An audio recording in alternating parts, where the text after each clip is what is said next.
And he gets that one in for a strike to Jason Bartlett, and we are underway. Bartlett with an outstanding season last year, more so with the glove even than at the plate. He's had a good start, 4 for 10, 1 RBI this season. He'll foul that one off. Hendrickson gets ahead on the count now, 2 strikes.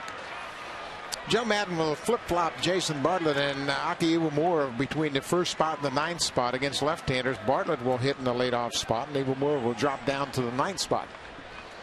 See the numbers that he put up last year, and they were good ones, but the defense that he supplied to settle down that middle infield really made a world of difference. Pitch to him will be fouled back into the screen, and the count will stay at 2 strikes. Really comfortable evening. A lot of the players are talking about how fortunate they've been this week here in this opening at home. That means almost early summer weather. Well, it's a week later in the season. Yeah. Last year we began in March.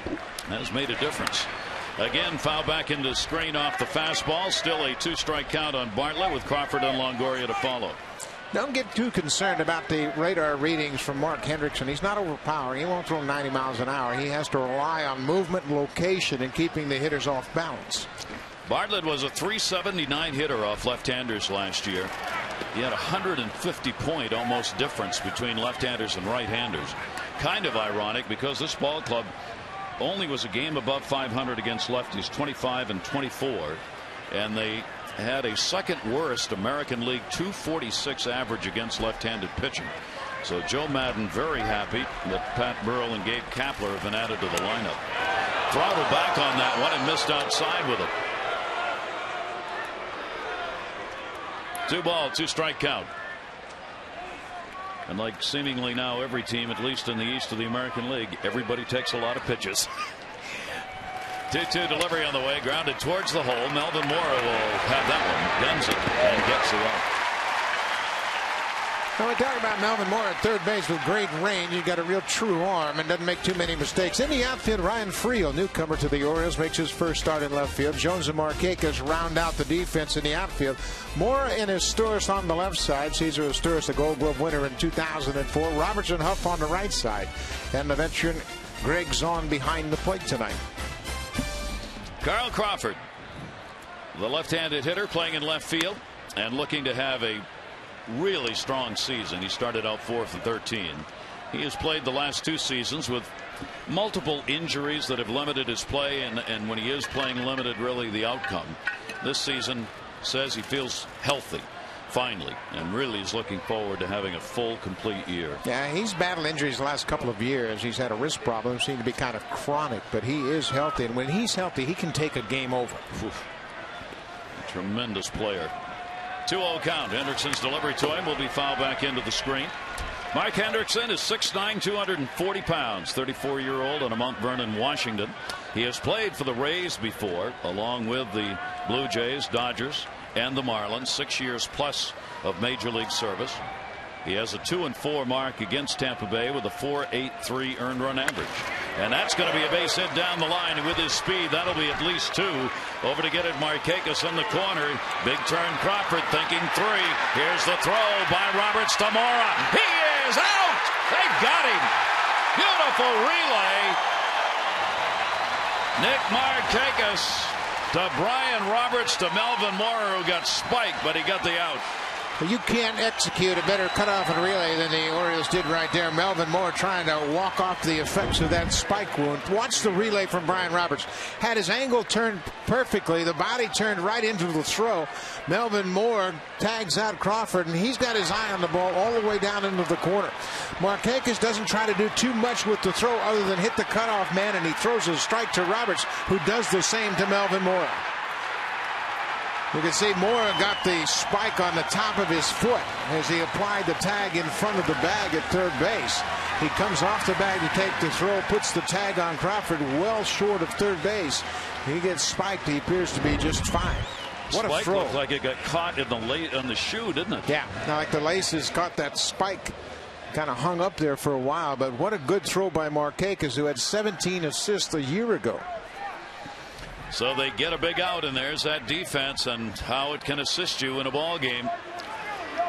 That ball is popped up by Evan Longoria. Zahn coming back, and will have no play. You know, Dave Tremblay made an interesting comment before the game tonight, how defense can turn a game around. And there's a play right there. If Crawford gets to third base, Longoria is hitting with a man at third base, less than 2 outs. He's got a chance to drive in a run. But defense, because of Moore's tag and a good relay by Roberts and a nice throw by Marquez to start it off, has wiped out that early momentum. Absolutely. It changes everything. And Crawford, there was no doubt. He saw the ball, obviously, as he turned for second. He never slowed up. He was going to go for 3. He decided that as he was rounding first base. 1-1 delivery on the way. That one in the air to center field. Jones going back. Hit hard by Longoria. Warning track. The wall. Up and off the wall. And bouncing back. I think it's gone. A home run. It is a home run as the umpire getting out. Second base umpire Jim Joyce made the call. And Evan Longoria delivers the long ball and a 1-0 lead for Tampa Bay. Boy, he's already 3 of them. Already off to a great start. This ball is up out over the plate. Longoria is so strong he doesn't have to pull the ball to hit it out of the yard. Adam Jones, with a good effort, just runs out of room, and that ball's beyond his reach over the wall in center field. Longoria hit 2 home runs against the Red Sox in the first 3 games at Fenway Park, and now has gotten off to a good start here. So 1-0 lead. The outstanding defensive play, and then the long ball with Tampa Bay coming right back. Here's Carlos Pena. There's the shift on with Roberts out in right field. The shortstop is Torres almost behind second base on Carlos Pena. Pena's had a 2 for 10 to start with a home run and 2 RBIs. He lifts one high in the air. Huff.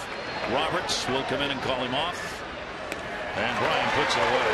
So a run on a hit. The home run by the reigning Rookie of the Year in the American League, Longoria. Tampa Bay up 1-0.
Home run. Let's take a look at the starting lineups brought to you by Southwest Airlines for the O's. Roberts, Jones, and Marquez, Huff, Mora, and Scott. Ryan Friel gets a chance in this ball game. Zahn back behind the plate, and is Torres. And Andy Sonnenstein, the right-hander, on the mound. Dave Jost with our PNC scouting report. He is a true control specialist. Uses all his pitches. Keeps the ball down. We're going to have to stay back and take what he gives us. I know that's a baseball phrase that people say, well, what does it really mean? Well, it means that this guy will come with any pitch at any time. He really knows how to throw his breaking ball down in the zone, both the curveball and slider. Knows how to throw a little cutter. Knows how to take off of his fastball, turn it over. Has a improved changeup that he's worked with a lot this spring training, and he also stops the running game. Well, Sonnenstein made 32 starts a year ago, won 13 games. You can see he gives up hits, but like Dave said, he didn't walk many. Just 37 walks, just under 200 innings of work. He's going to throw all of his pitches for strikes on both sides of the plate. Sonnenstein averaged 277 against him last year, fairly high, but still that 13-9 record. Brian Roberts leads it off with a base hit. And you talk about taking it where it's delivered and what you get. That's just what Brian Roberts did with that swing. Well, he crossed up the defense. Take a look at it. Crawford and Zobrist flank Gabe Kapler in center field. The regular center fielder B.J. Upton probably a few days away from joining this club. Bartlett and Iwamura up the middle. Great double play combination. Longoria and Pena at the corners. Two Gold Glove caliber defenders. And the owner Navarro, who really took ownership of this pitching staff last year. So the Orioles come right back with Brian Roberts getting on base. Always a threat to go over there, of course. Roberts is now 6 for 12 lifetime off Sonnenstein. And here's Jones. Even with a bag at third is Longoria, just in case there's a bunt. And a strike taken. Jones has faced Sonnenstein only a couple of times. He has gone 1 for 2. Off to a good start. 4 for 10 on this young season. 3 RBIs. Couple of walks. Big on base and slugging percentage so far for Adam Jones. 0-1 delivery. Chased a heater upstairs. 0-2. Dave Tremblay talked to Adam Jones at the start of spring training about his role as a number 2 hitter in this lineup and what he wants him to do. Be a little more patient. Take a few more pitches to give Brian Roberts a chance to steal and try to lay off the breaking ball. And don't become so pool conscious. Use the whole field. Go to the gap in right center. 0-2 count with Roberts not going anywhere, and that's really important, Buck, since he's hitting in the number 2 hole. Yeah, exactly, because you want to allow Brian Roberts the opportunities to steal. And then with Nick Markakis behind you, your job as a 2 hitter is to get Roberts into scoring position for Nick Markakis. Sonnenstein's delivery is down low. Did he go? Check it first. No. Darrell Cousins down there. Last year he swings at that pitch. It's a breaking ball with 2 strikes. And the one thing Adam has said already this season, we're just in the 4th game, I'm not concerned about getting 2 strikes on me. I know I can hit with 2 strikes and I don't have to chase everything. Well, the guy in front of him, Brian Roberts, had 82 hits with 2 strikes, second most in the league. So Adam can learn about that from Roberts, who's on at first. 2-ball, 2-strike count. Sonnenstein's delivery down to third. That's a fair ball rolling into the corner. Roberts will make the turn. Crawford over to get it. Plays it well. Throw will come into the cutoff man and a double. And the Orioles have the first 2 on.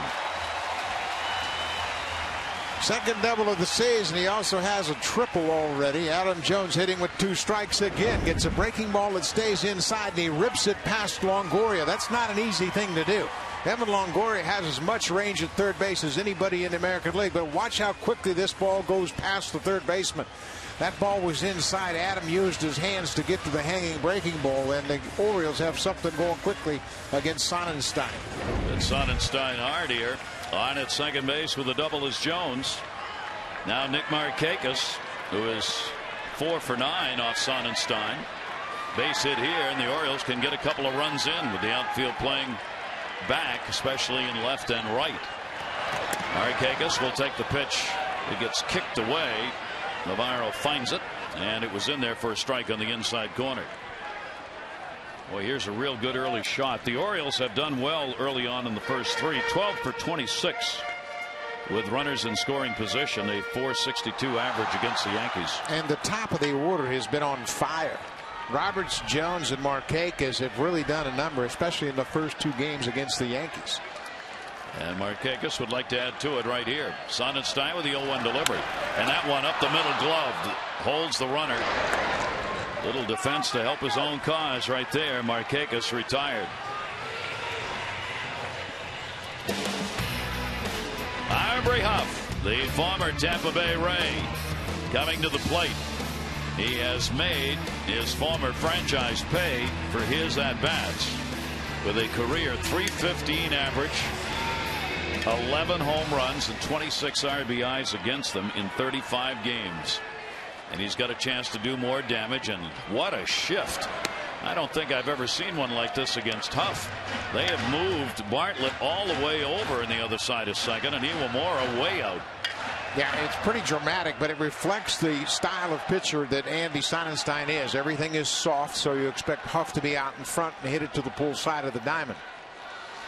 2 on, 1 down. The 0-1 delivery to Huff, and he pitched away from his defense. That makes no sense at all. That's a good pickup, Gary, because you throw a fastball away, even if Aubrey Huff is thinking about pulling the ball, he might be late, and there's a big hole between the shortstop Bartlett, who's on the right field side of second, and the third baseman Longoria. Aubrey with a 2-0 count, and the breaking ball is going to miss, and it will go 3-0 to Aubrey Huff. Huff has gone 2 for 5 early on with runners in scoring position. Roberts is at third. Jones is at second base, and an opportunity to pick up a couple of ribbies right here. And he's also got a big gap in right center. 3-0, and he was taking, and Sonnenstein brings it in there for a strike. There you see that gap in right center field. Lots of room out there in right center for Aubrey to drive the ball to the wall. 26-year-old looking over to third. Here's the 3-1. Huff on a breaking ball takes it, and the bases are loaded. No, the Orioles have already done one thing that usually doesn't happen to Sonnenstein. He averages only 15 pitches per inning. That was the 7th lowest in the American League last year. They're working him here. He's already over that by 1. Yeah, they've done a good job, and Terry Crowley's constantly encouraging his hitters to make the pitcher work, especially early in the game before he really finds the strike zone. Chance for a big first inning. Melvin Moore will stand in. Moore is 1 for 3 with runners in scoring position. He's got the bases loaded. Infield, of course, playing for that ground ball double play. Alvin Mora will take it inside a fastball. That's about as hard as you'll see a pitch come from Sonnenstein. Yeah, he's in a jam right now, but like we said about pitchers, they understand too. One pitch, you get a double play and you get out of it. That's the strength of this Tampa Bay team. They've got a real good infield defense. Melvin last year, 360 with runners in scoring position, 6th best in the American League. And he fouls that one off, not getting around on it. 1-1. Gary, here's a situation where you'll hear hitters talk about it with runners in scoring position. In this case, the base is loaded. Stay behind the ball. Dave Joust talked about take what Andy will give you. Sonnenstein will throw pitches away. Don't try to pull it. You'll be out in front. You'll roll over and hit something weakly onto the left side. 1-1 delivery. Melvin Moore right up the middle. He's got a base hit. Roberts will score. Jones is coming home. Kapler to the cutoff man. The Orioles have a 2-1 lead.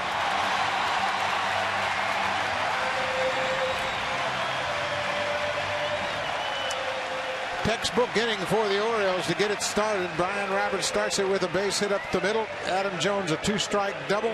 Then after 1 out, the walk to Huff, and Melvin Moore delivers. Inside fastball misses. Melvin fouls off a high fastball and then gets a fastball right back over the mound into center field. They drive home 2. Good approach by Melvin Moore as he cashes in with the bases loaded, and the Orioles have erased a first inning deficit. Melvin's first 2 RBIs of the 09 season. Now runners at first and second with 1 down, and Luke Scott the DH. And he takes the off-speed pitch. It did not go around on it. Ball 1.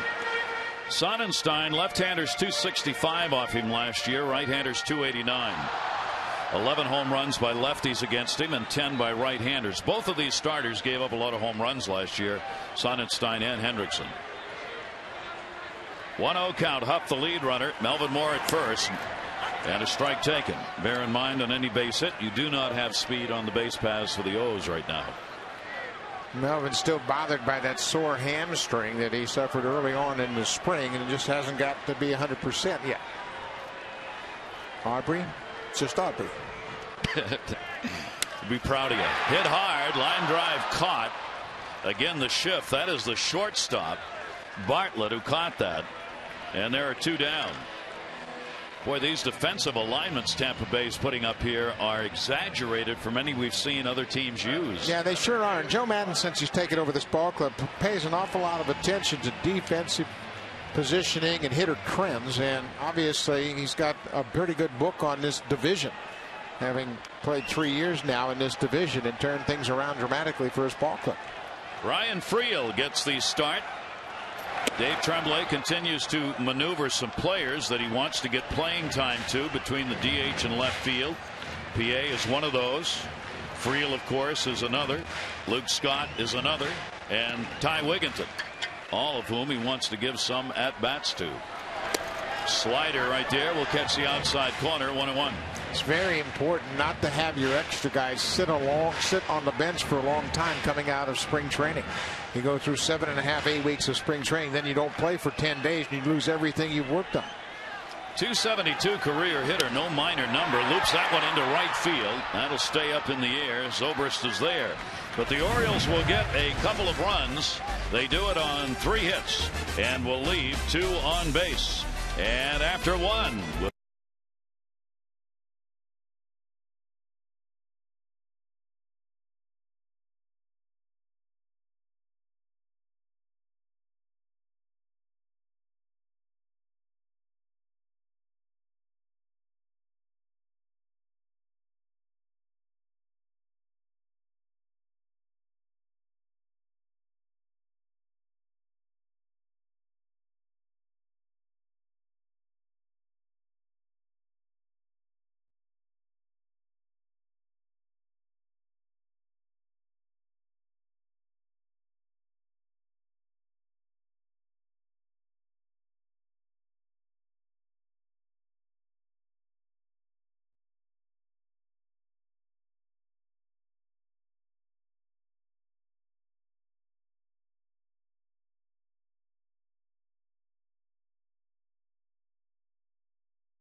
You can have a chance to win too. Enter by logging on at massensports.com. Pat Burrell leads it off. First ball hitting up the middle, and as Torres diving could not get it. So Burrell, the designated hitter, as a leadoff single, and Amber. Well, Gary, it's a pretty well-reported fact that Mark Hendrickson spent 4 years in the NBA, and before the game, a couple of the Orioles were reliving some of their basketball memories. Turns out some of them were pretty good in high school. Melvin Mora played on the national team in Venezuela. Also, Aubrey Huff led the state of Texas in three-point shooting percentage at one point. So Luke Scott did us a favor, put together a little starting lineup for a basketball team for the Orioles. Had Brian Roberts starting off, of course, at point guard, and then he also put Jeremy Guthrie in the shooting guard position. Small forward would be Adam Jones, maybe because of his athleticism. Aubrey Huff in that power forward position, although we do know he can shoot some three-pointers. And, of course, you got to put the big man, Hendrickson, at center. Now, remember, down in the minors, they've got about 3 or 4 guys that are about 6'5" or taller, so they do have some reserves ready to go. Gary? So if this one doesn't work, they can try the NBA. Here's Gabe Kapler up.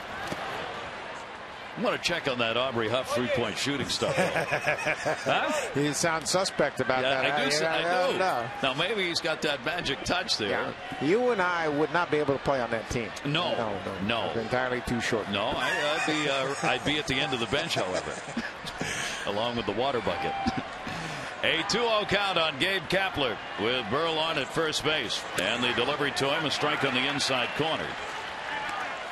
So right away we see the moves made in the offseason to acquire Burrell and Kapler coming into play in this game. They wanted them to get some right-handed bats into a lineup that was having trouble against left-handed pitchers. Burrell already's delivered a leadoff single here in the second inning, and now Kapler, you saw the career number against left-handers, hitting .294. And good pitch, a turnover pitch by Mark Hendrickson, foul tipped into the mitt, 2-2. Yeah, a little changeup, and Hendrickson set that up by pitching inside earlier in the bat, and then he took something off. This ball sinks down and away, and look at the late movement. The two-seam action, runs away from Kapler and took kind of a funky swing at him. Left-handers hit .248 off Hendrickson last year, but right-handers hit .296. He gave up 17 home runs, 12 to right-handers. 2-2 delivery on the way. He got that one by him. That was in the glove on the swing, and Kapler's retired on a strikeout. Boy, that's a good sequence of pitches from Mark Hendrickson right there. He put the inside part of the plate in his head, and you see the two-seam grip from Mark Hendrickson. That's the ball that will move away from right-handed hitters. The four-seam fastball, traditionally the pitch you throw inside, a little bit harder. This is his cutter. Cut fastball moves about 6 to 8 inches inside on right-handed hitters. The slider is the slower, bigger breaking pitch you'll see tonight, and that's the two-seam grip for his changeup. So when hitters see that spin, they think two-seam fastball, but it's a changeup velocity. Pretty good assortment. He wanted to be a starting pitcher in spring training. Some question about whether or not he actually would make the rotation or end up working out of the bullpen. Here he is starting. Yeah, and I think ideally they would like to have had him be the long man out of the bullpen and be a spot starter, swing back and forth. But he's got an opportunity right now to take a hold of this spot in the rotation and run with it. 0-1 count, one down. Pat Burrell, short lead at first, not a base stealer. Aubrey Huff holding him over there. And the pitch outside just got away from him. And a 1-ball, 1-strike count. Navarro, switch hitter. He is 1 for 4 in the times that he has faced Hendrickson in his career. Tremendous asset to this ball club, as Navarro not only became a better hitter, but a much better catcher and running the staff. 1-1 count. Up high again, and it'll go to 2-1. Well, it was well documented that Deoner Navarro and Matt Garza had an in-game confrontation on the mound down in Arlington. They were playing against the Rangers, and they were butting heads over pitch selection. They carried that confrontation into the dugout. Got kind of ugly in the dugout, but Joe Madden endorsed Navarro as the leader, and he wanted him to have that kind of leadership over his starters. 2-1 delivery on the way, swung on and missed. Navarro 257 off lefties, 308 right-handers last year. And there was a question, Buck, early on whether Navarro would ever be able to be a solid defensive game-calling catcher. Yeah, a couple of years ago, Joe Madden at the end of the season challenged Navarro to come into camp in shape and really take the job seriously, work at it, and he did that. Yep. And because of that, he was able to put up big numbers last year as the everyday catcher. 2-2 delivery on the way to him. Off-speed pitch to third. Melvin Mora. That's short. Hopped him. They'll get one relay. Not in time, but a good pivot by Brian Roberts. That ball not hit very hard and stayed down on Melvin Mora. He had a good reaction to that at third base. Boy, it's amazing they made it close at first base. Watch how Melvin has to back up and go to the line. Couple of steps back. He makes a good throw to Brian Roberts, who quickly unloads the return throw, but Navarro hustles to beat the relay. This shouldn't have been close, but a good throw by Moore and a wonderful turn by Roberts at second made it close.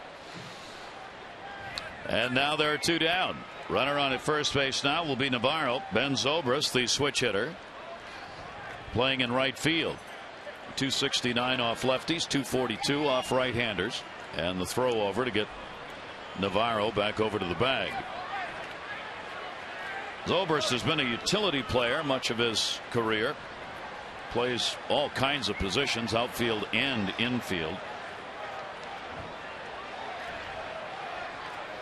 He's had 4 at-bats, 0 for 4 in the young season. Players like Zobrist become very valuable in the American League when teams are carrying 12, sometimes 13 pitchers. A guy that can play in the infield and move to the outfield without missing a beat. That's exactly what Zobrist has done the last couple of years. He got a start in the Red Sox series in right field on Wednesday, only his second career start there.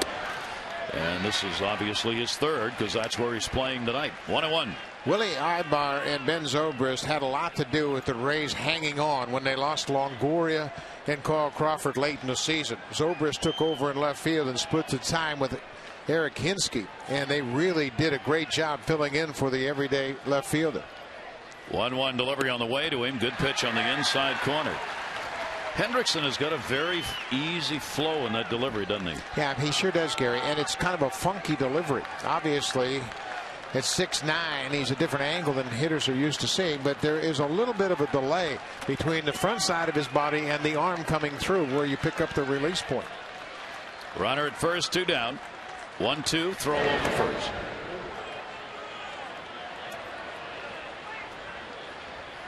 You would not think Navarro would be running here in this situation, and he hasn't gotten any kind of a lead over there. He would be the most surprised to be running. Yes, yes, he would. He'd be the most surprised if somebody flashed him the steal sign. Again, eating him up inside with that pitch and a 1-ball 2-strike count. Well, already you have seen the value of Mark Hendrickson throwing to both sides of the plate.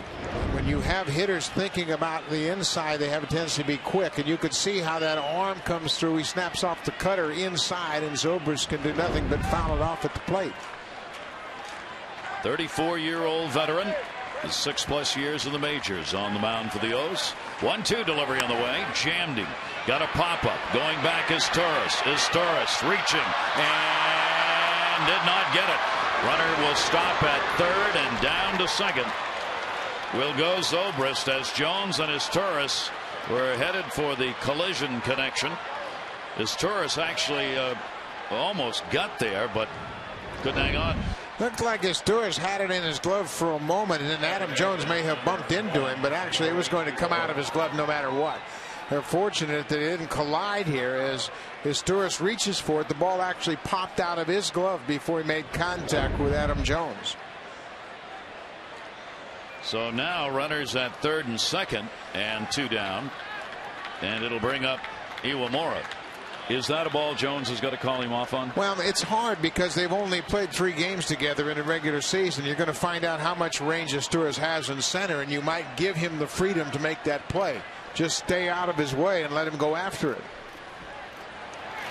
That ball rifled down the line in left field, going over into the corner, and that will be caught, but by a fan. You know what? You can practice all those pop-ups and have different priorities defensively, but until you see it in the game action, you don't understand just how much range Torres might have. He actually got to that ball, but they'll work it out. More games they play together. And a lot of range for both, because Torres is speedy and covers a lot of ground, and Jones just flies out there and loves to cover a lot of ground, so they'll have to work that out. Yeah, this is just a case of a couple of teammates getting comfortable with each other and how much range they're going to have. Now a second conference with Zahn and Hendrickson on what they want to work here to Iwamura. Akinori Iwamura may be their number 9 hitter, but Akinori Iwamura had the best average on this ball club last year for Tampa Bay, and it was the lowest best average for any team in the league, which is really surprising because you're talking about the American League champions. He had 274. Here's the 0-1 delivery, breaking ball, and that's going to miss down low. 1-1. Yeah, Iwamura has really added to this defense since he moved from third base to second base, freed up third for Longoria, who's a Gold Glover just waiting to happen. And Iwamura only made 7 errors at second. It's an unusual transition to be that effective. Looking at the field from an entirely different perspective. Yeah, and turning your back on the base runner on double plays, and he is marvelous at turning double plays. Iwamura, 241 with runners in scoring position last year. 1-1 count, 2 down. Orioles lead it 2-1. Rays threatening with 2 outs, and again, this is the 3rd conference now on Iwamura that Zahn and Hendrickson have had. Well, this is an important time in a ball game, obviously, with runners at second and third and 2 outs. You want to make sure that Mark Hendrickson is confident with the pitch that he's about to throw to Iwamura. So Hendrickson had some doubts. He wanted to talk it over with the catchers. If you got 2 runners in scoring position, a chance for Tampa Bay to regain the lead. Here's the 1-1 delivery on the way. A fastball will be taken up high, and a 2-ball 1-strike count on Iwamura. So a real battle here where Hendrickson trying to pick up for maybe what could have been a little better D behind him. After the 2 were down, Navarro was on, and then that double, and it was a double for Zobrist. In the dirt, nice play by Zahn. That'll save a run. Little knee walking right there to block it. Well, I still think Hendrickson needs to be aggressive against Iwamura. You've got Jason Bartlett on deck, and Bartlett hitting well against left-handers, as we noted earlier. So go ahead, and even though you're behind, don't pitch as if you have that base open, because you've got a tough right-hander on deck. Iwamura off to that good start of the 5 for 10, looking for his first RBI. He's also had 3 walks already. 3-1 count to him. Got it in there. There's your challenge, but. Yeah, and now he has the ability to throw a breaking ball or a fastball, because Iwamura has it in his mind, and Hendrickson's coming after him.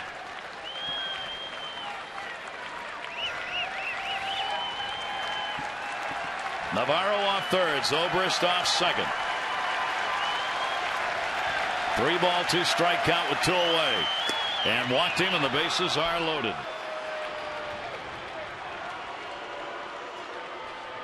So Hendrickson in a jam here for the reason Buck said.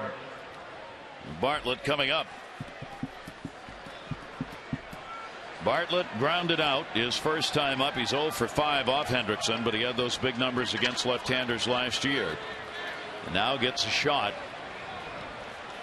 So both teams have had the bases loaded here in the first inning and a half. 2 down. Breaking ball in there for a strike.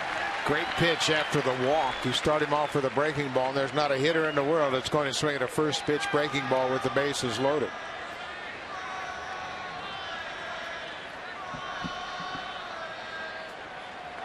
Bartlett 0-1. And a chopper. Hendrickson. Here's a play that can help him with his own cause, and he does, and gets the out. Bartlett retired, so no runs, a couple of hits, no errors, and the bases are left loaded. The O's lead it 2-1.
Orioles baseball on Masson is brought to you by Southwest Airlines. Low fares, no hidden fees. And by PNC. PNC leading the way.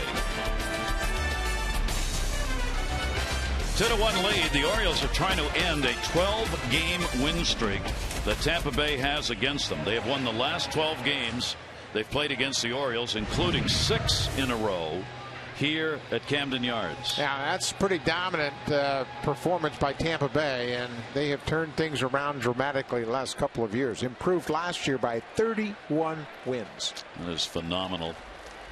Greg Zahn will lead it off, and a strike taken. The Oriole catcher will be followed by his Torres and the Roberts at the top of the order.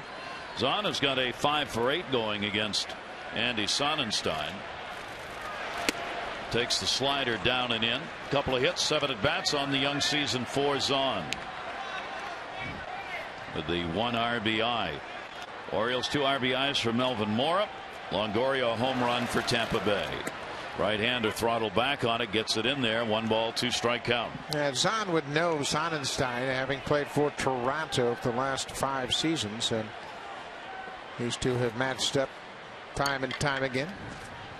1-2 delivery to him. It's a nasty pitch on left-handers. Sonnenstein brings that ball down and in. Has some cutting action, does it not, that eats up inside? Yeah, it sure does, especially with 2 strikes. That's a very effective pitch because you're defensive and you're thinking about protecting the plate. And then he throws that ball right in on the corner down at your knees, and it's a tough pitch to put in play.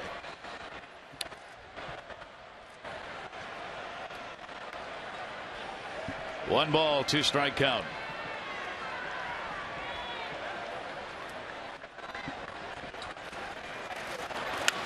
Takes that one to left field to the corner. Crawford going over, not going to get it, and it's a fair ball.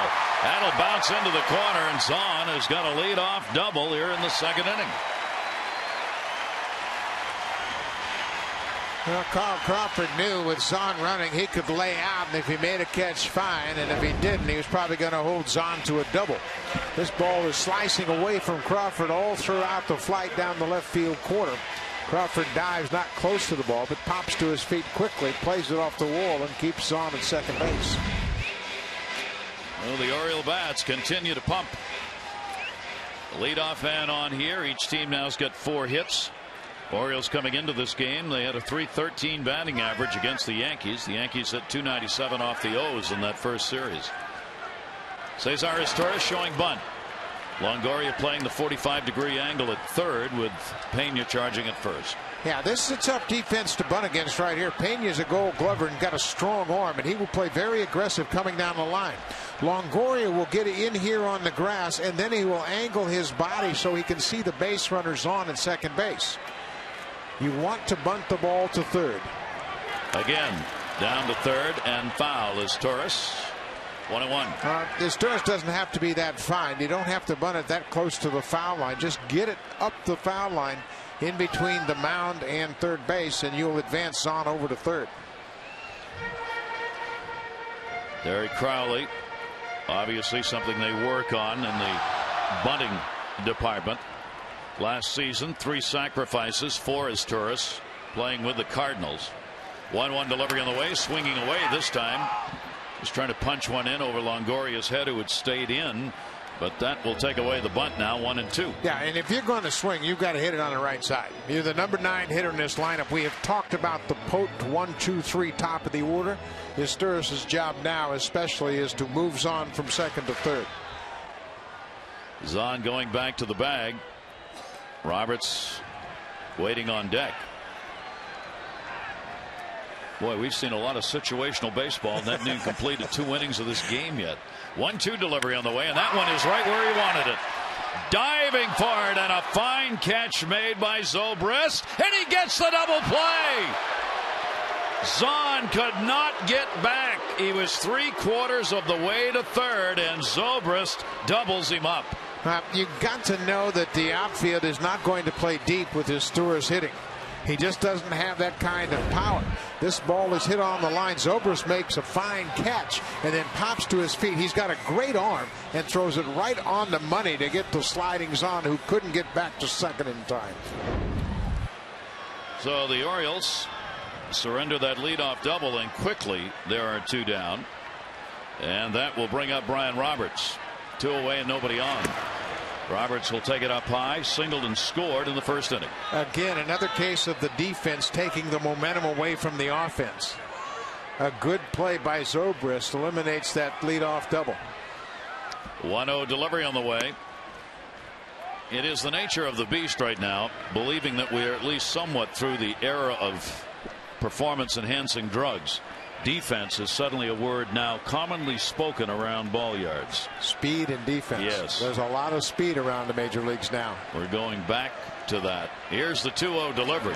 Roberts will take it up high, and Sonnenstein behind 3-0 on him. Yeah, and because of that, players like Brian Roberts become more valuable. They're good defenders. He's an all-star defender, and he steals bases. 40 of 50 last year. He's going to score a lot of runs doing that. He'll take this one, not even close. So Sonnenstein surrenders his second walk. It comes with 2 down. Brian Roberts is on. Now if Roberts is going to steal a base, this may be a situation where he might be willing to give it a try. Bear in mind, Navarro threw out 35% of base runners last year. Yeah, he sure did, and he allowed just 25 steals against his ball club because the pitching staff gives him a chance to throw runners out. Sonnenstein's very quick at unloading to the plate. Oh, we'll see how they play it here. Jones had a double and scored his first time up. Adam went after that breaking ball, didn't catch up to it. That'll be strike 1. Sonnenstein has fed him those pitches here in these first 2 at bats. Navarro, by the way, was 3rd in the majors behind Jose Molina, who had a 43% rate of throwing out base runners, and Jason Kendall in Milwaukee at 39%. Then came Navarro. 0-1 count. Jones waiting on it. Heater by him. 0-2. Now again with 2 strikes, Adam Jones has to battle with Brian Roberts at first base. This might be a time you gamble if you're Brian Roberts. You got Adam Jones in a hole, 0-2. Go ahead. If you steal it, he's in scoring position. If you're not, you got Adam leading off the third inning. 0-2 count. And got him on the inside corner. Again, that multiple speed effort. And that will retire the side. No runs, base runner left on. The Orioles still lead it 2-1.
Runs, lots of pitches thrown, deep at bats. A little bit of everything. We've seen good defensive plays on both sides of the diamond. Markakis to Roberts to Moore throughout. Carl Crawford at third base trying to stretch it to a triple.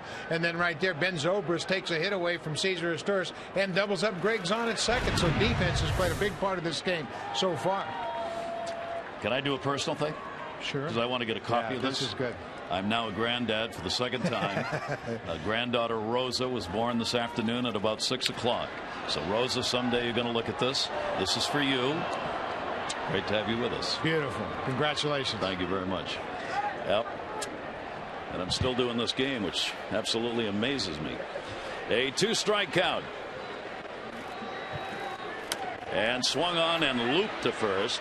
That's got spin on it, but played easily. Tomorrow night, the Orioles will continue the first weekend series of the season against the defending American League champion Rays. Good seats still remain for Saturday's 7:05 game, as well as Sunday's 1:35 affair.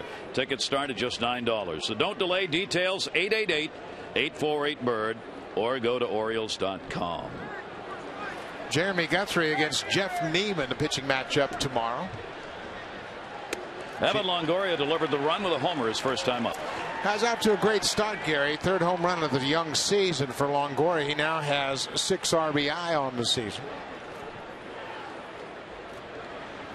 Breaking ball to him didn't. Stays up high. Longoria now has hit safely in the last 4 games.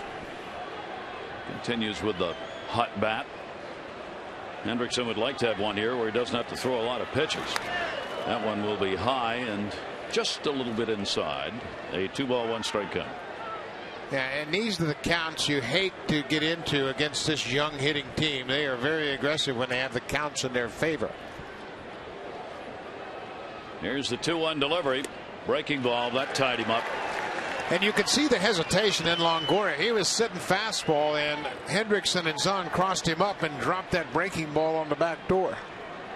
So Evan Longoria now with a 2-ball 2-strike count. 3 home runs already.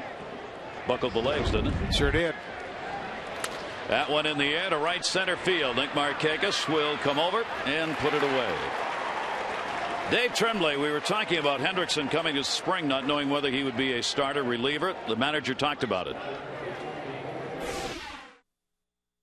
I'm preparing myself mentally and physically to be a starting pitcher this year. And I said, well, Mark, you know, it might not fall that way You might be a guy that's a long guy in the bullpen for us and this and that. Well, his intent from day one was he wanted to get an opportunity to start. Maybe now he's out to prove, hey, I want to stay in that rotation, and it gives him some incentive, to want to do well tonight. Makes sense. Well, you don't have to be a genius to figure out there's plenty of opportunities for starting pitching here. This is his 155th career start. He's appeared in 216 major league games. He has started the majority of his career, and that's what he wants to continue to do. 1 strikeout, Carlos Pena. Pena's been a real Oriole nemesis. Lines out, and Hendrickson gets the 1-2-3 inning. We go to the bottom half of the third in the opener of this weekend set against Tampa Bay, the American League defense.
Tickets you deserve Major League service. So go to StubHub, official fan-to-fan ticket marketplace of the Baltimore Orioles. Upcoming schedule: Tampa Bay here Saturday and Sunday, Easter Sunday, to wrap up this homestand, and then down to Texas to take on the red-hot Texas Rangers Monday, Tuesday, and Wednesday. Monday and Tuesday on Mass and High Definition, and Wednesday Mass and 2. All 8 o'clock starts. How about the series that was completed yesterday? Cleveland gave up 29 runs at Texas. It was the most ever surrendered by a Cleveland team in a 3-game series. And that's a long time. Cleveland's been in the league forever. And then what happened today? They got out of Texas, had to go to Detroit. They lost today 15-2 to the Detroit Tigers in a ball game this afternoon. Galarraga over Benson in that one. Cabrera's already got 3 home runs and had one today. So Texas is off to their typical start. Either win 11-1 or lose 15-2. Yeah, Nick Markakis up. They're either up to their ankles in runs or giving up runs the same way. Glad you said runs there. Markakis grounded out his first time up. 3-ball, 1-strike delivery, and Nick will foul that one straight back. Huff and Mora, middle of the order to follow here in the bottom half of the third inning. Nick Markakis hit a big home run off Chin-Ming Wong, and I tell you what, he put a great swing on it, and you're going to see more and more power from Markakis as he becomes more accustomed to looking for pitches to knock out of the ballpark. 3-0-2 against this Tampa Bay team last year for Markakis. And Aki Iwamura. 1 away here in the third inning. Tonight's leaderboard is presented by Firestone, a tradition of innovation. American League leaders in average. Texas off to a great start, 346, and the Orioles right behind them. Oakland with that revamped offense, including Matt Holliday, Nomar Garcia-Parra, Orlando Cabrera, and Jason Giambi, swinging the bats a little better. Took 2 out of 3 from the Angels in their first series. And Aubrey Huff will foul it off. Yankees, you saw in that list, they won today over Kansas City 4-1. Andy Pettitte gave up a run on 3 hits in 7 innings. big outing for him. Sidney Ponson took the loss, 4 runs on 6 hits over 6. Yankees over KC. 0-1 count at Aubrey Huff, and that will miss down low to him. Aubrey had to walk his first time up. And the Yankees will make 3 stops before they get home on the 16th. They'll actually have 4 opening days this year.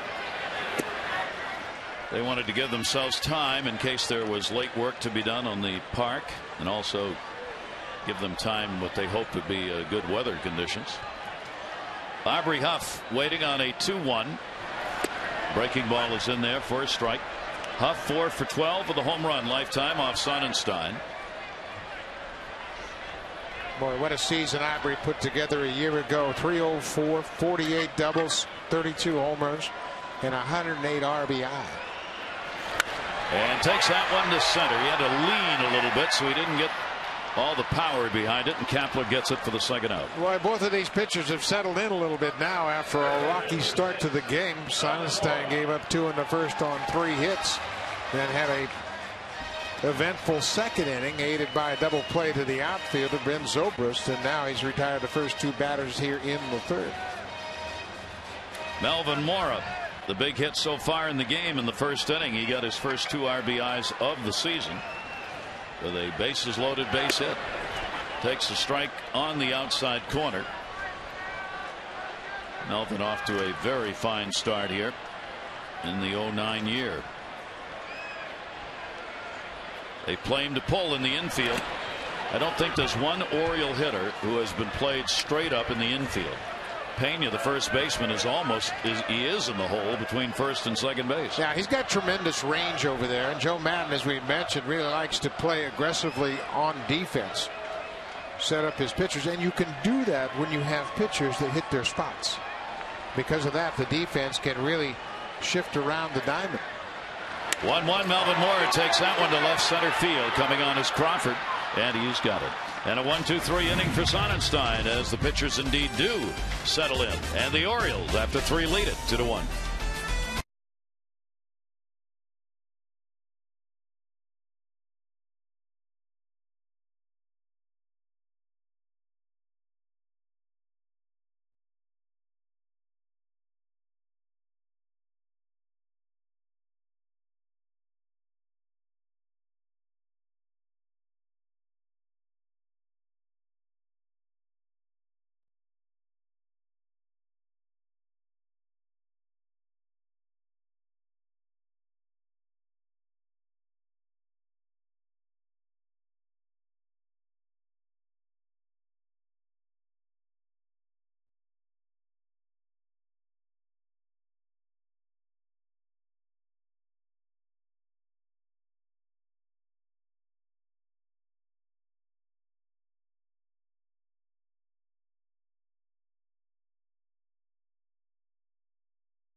It'll happen too because the pitchers are throwing a lot of strikes and the defense is on their toes. They anticipate the ball being put into play, and we've seen some good defensive plays already.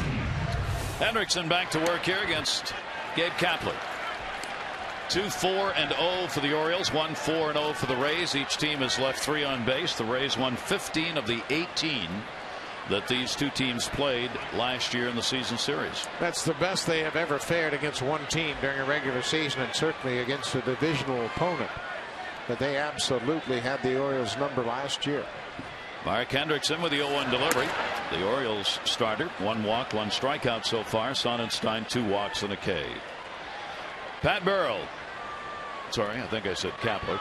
Burrell, the designated hitter, He singled first time up. You see the left-handed numbers that he has, and that's why he's here, as this ball club was 21 points higher against right-handers and left-handers last year. Between Burrell and Kapler, they have hitters combined for 305 average against lefties lifetime, and the players they replace had a combined 198 average against left-handers. It becomes very important in this division because there are left-handed starters like Hendrickson. You've got Andy Pettit and CC Sabathia in New York. You have John Lester in Boston. You're going to see those guys an awful lot, so you've got to shore up your numbers against left-handed pitching. 3-1 delivery to him, hit high in the air, center field, going back Jones. Jones on the warning track, by one step puts it away. Barrel retire. That was dead centered. T-shirt Tuesday returns to Oriole Park on Tuesday, April 21. The first 10,000 fans 15 and over will receive the Koji Orioles T-shirt. Plus, if you enter the Koji O'Hara T-shirt Tuesday VIP Experience sweepstakes, and you can do that at Orioles.com, you could win 4 VIP seats plus the opportunity to watch batting practice on the field. To enter, just go to Orioles.com today. Now Kapler's up. Strikeout victim, first time up. Well, Gabe Kapler is also part of that right-handed tandem that's going to try to improve on these numbers. 25 and 24 last year against left-handers, 18th. And they were first against right-handers. They won 97 games, but only 25 wins against left-handers. Just a game over 500.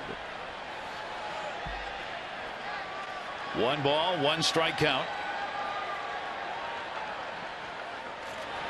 Kapler breaking ball tied him up but missed. Well, you can see Gabe Kapler has been jumping at Mark Hendrickson all night long, and he's really fighting himself trying to stay back. This is just his second start of the season, obviously. Watch how he jumps out after this pitch. Way out on that front foot. He's got no chance to hit it if that ball's in the strike zone. And that'll end up in the seats. Just a long foul ball and a 2-ball 1 strike count. Hendrickson has Kapler really off stride now. He was out in front of that breaking ball, pulled it harmlessly into the seats. Again, he can elevate the fastball the same way he did in the first at bat when he struck out Kapler back in the second. Kapler, 33-year-old veteran now. He has been around. Played with the Red Sox in the 04 championship team. Jammed him inside and missed with it. 3-2. Well, you talk about the entire gambit of emotions. Kapler has retired, became a manager, went to Japan, ruptured an Achilles. I mean, he's done it all, and then decided that the fire was still burning and came back and played again. Hendrickson's got the 3-2 count. And did he go? No, it's a walk. So Kapler, who can do that with the best of them, will draw the free pass. And that'll put 1 on, 1 down with Navarro coming up.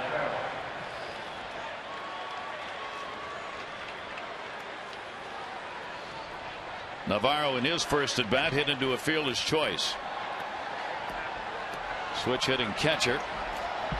Try and catch up to the left-hander.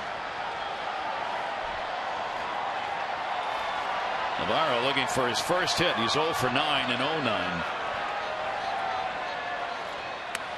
And chase that one upstairs for a strike. These two have an interesting relationship. Navarro, the catcher, and Hendrickson, the pitcher, they were traded for one another from Tampa Bay to L.A. Hendrickson went to the Dodgers along with Toby Hall for the owner of Navarro, Jay So, and John Ruggiano. So they passed in that off-season trade. Actually, the trade happened in June. 0-1 pitch to him, and that's going to miss inside. 1 ball, 1 strike. I'm not sure if Hendrickson really thought that missed. No, I don't think he did, actually. It was a pretty good pitch. Yeah, it sure was. Looked like they caught the inside corner with the fastball. 1-1. Kapler with a short lead at first base. Navarro's job here to try and move him along, stay out of the double play, and Hendrickson the throw over. There was a time when Gabe Kapler was a real threat to steal. He had as many as 23 steals for the Texas Rangers a few years ago, but that's before he ruptured that Achilles tendon, and those injuries have robbed him of some of his speed. Had just 3 steals last year with Milwaukee in 4 attempts. Hendrickson the look over for the 1-1. Long look over. And an off-speed breaking ball is going to miss down low. He looked long enough to actually get Kapler leaning back towards first base. Yeah, you know what? And this is a cat and mouse game too, because Kapler wants to be a distraction for Hendrickson at first base, and he was kind of leaning towards second with no intention of running at all, just to put that thought in Hendrickson's head. 2-1. Base runners galore early on in this ball game, and that'll be fouled off, taken the other way this time, and a 2-ball, 2-strike count. Both of these pitchers are control pitchers who need to throw strikes where they want to, and that results in a lot of pitches being taken by hitters who are trying to get a pitch where they want to hit it. So you're going to see a high pitch count on both of these pitchers, mid-60s already for Hendrickson in this ball game. 2-ball, 2-strike count.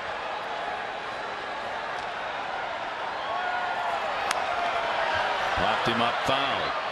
So already Dave Tremblay knows, Buck, that this bullpen yet here in game 4 one more time is probably going to be called on fairly early. Yeah, man, they have 12 pitchers, and Tremblay knows he probably doesn't have Matt Albers available tonight, as he pitched in the game, back-to-back games, and he suggested that Danny Baez and Dennis Sarfate would probably be the first out of the chute tonight if he needed somebody to come in middle innings to pick up Mark Hendrickson. 2-2. He was talking about that in the pregame, how he has to plan every game for a long reliever to be available. 2-2 pitch, breaking ball went around on it. The home plate umpire Brian Knight made the call, and Navarro doesn't like it. I mean, really doesn't like it, but walks away. Well, here's a look at the check swing. He went far enough indeed to be called out on that pitch. Son reacted quickly, asked for the appeal. Knight said, "I don't need it." And big strikeout for Hendrickson. Zahn is the veteran catcher we've already seen use the wily ways a couple of times this season.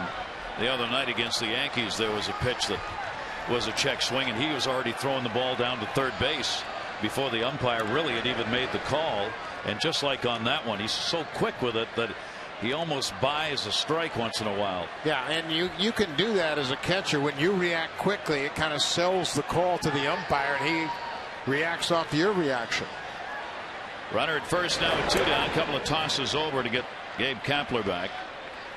Ben Zobrist had a double his first time up, and a ball that fell in between his Torres and Jones in the Bermuda Triangle out there in left center field. 2 down, 2-1 lead. Orioles up. Tight ball game. Down low for a ball.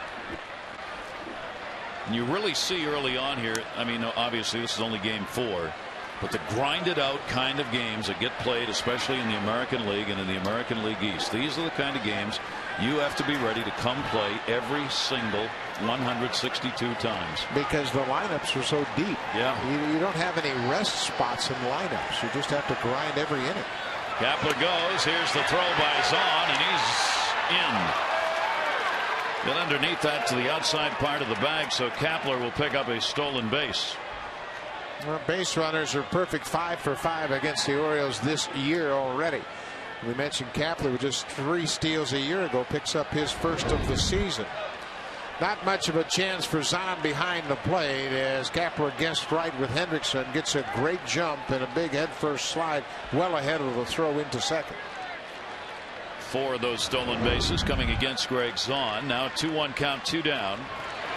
Runner in scoring position here, and an opportunity for Zobrist to pick up an RBI.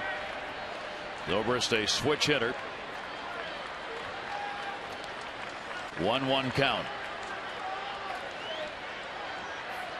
Hendrickson not necessarily laboring really, but just taking a long time to get the outs. Fastball strike on the outside corners, 2-2. Well, and it's not unusual the first go round for starting pitchers. They're trying to get out there and get into the flow of things, and you're not going to see many starters pitch into the 7th and 8th inning the first time out. Andy Pettit's performance today against Kansas City, the exception, of course, going 7 strong innings. 2-ball, 2-strike count. Fans applauding for the K, or at least that third out. 2-2 delivery. Down to third. Moore, a tough play. Backed up, got it. It's got a long throw, and that's going to be a base hit. They got the runner trapped. Oh, what a base running mistake by Gabe Kapler. And the tag will be applied by Torres. You got to be kidding. He had to know that was going to be a close play at best, but he came around third nonchalantly, as though the third out was going to be easily recorded. Watch this. Look at him at third. He had stopped running and just came halfway down the line. That's a big ouch. Orioles up 2-1.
Is brought to you by Southwest Airlines. Low fares, no hidden fees.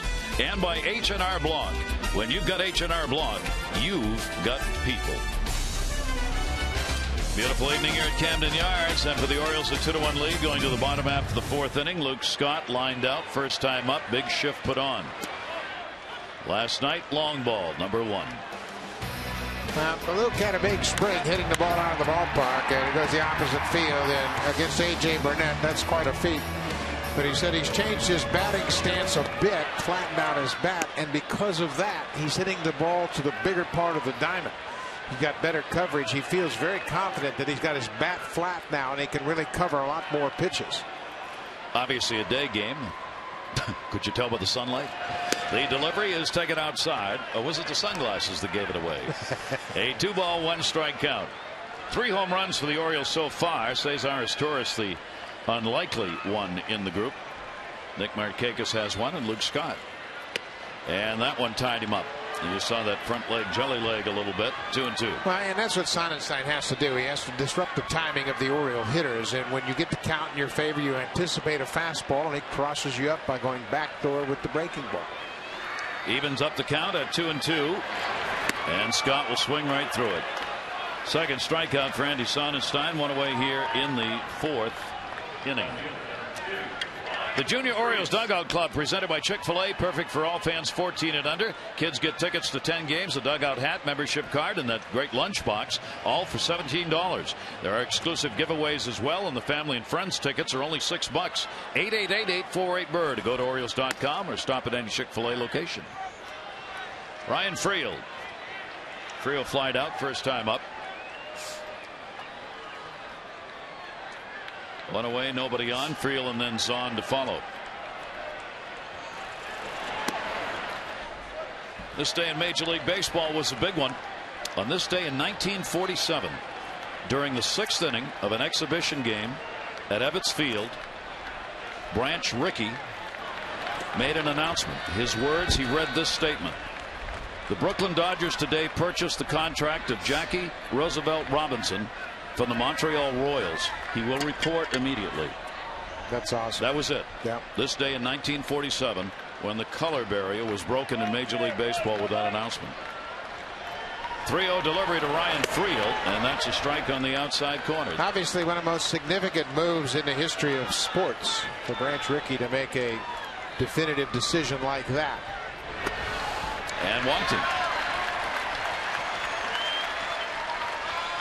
So Sonnenstein has surrendered 3. Buck, you mentioned earlier, only 37 walks in 193 innings last year, and he surrendered 3 in 4 innings here in this game. Yeah, it just reflects his first start of the season as well, and he's thrown all of his pitches, and he just hasn't had that real fine command of those pitches. And this is the way he pitches. He'll drop every kind of pitch when he's got the count in his favor. He'll be aggressive. When he doesn't, he'll come with his breaking pitch and changeup.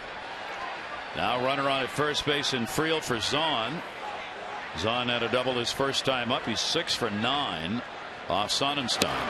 And a strike on the outside corner. Well, you don't think about stealing against Andy Sonnenstein. He's allowed just 2 steals in his major league career in 13 attempts. I mean, he is so quick and he's so aware of the running game. If you're going to start the runner, you got to play hit and run. Sonnenstein has never walked more than 3 in a ball game. He's done that 3 times, now 4. Here's the 0-1. Zahn will take it outside for a ball. 1 ball, 1 strike. And again, that shows you some of the patience we've been talking about early on this season by the Oriole hitters. Yeah, when you see hitters in your lineup working the pitcher, getting a lot of good pitches to hit, it's kind of contagious.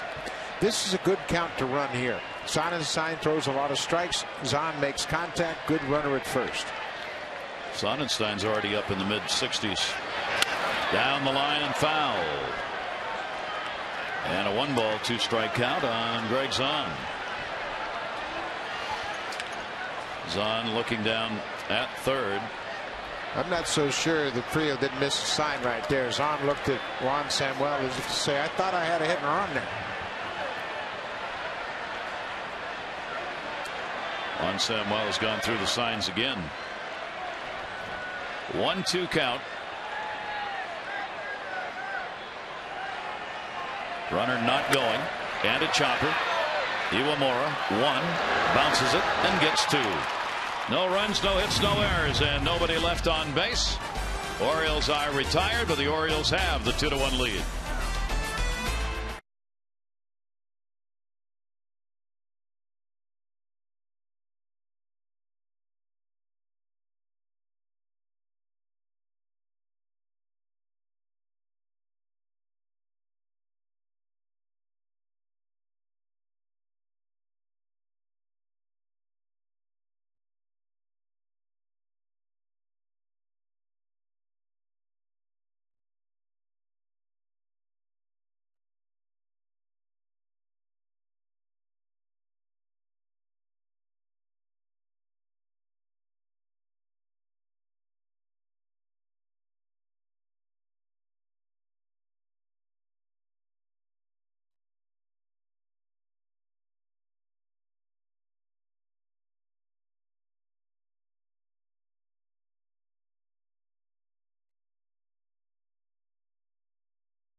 Visiting with Rock, working on your blog, School of Rock.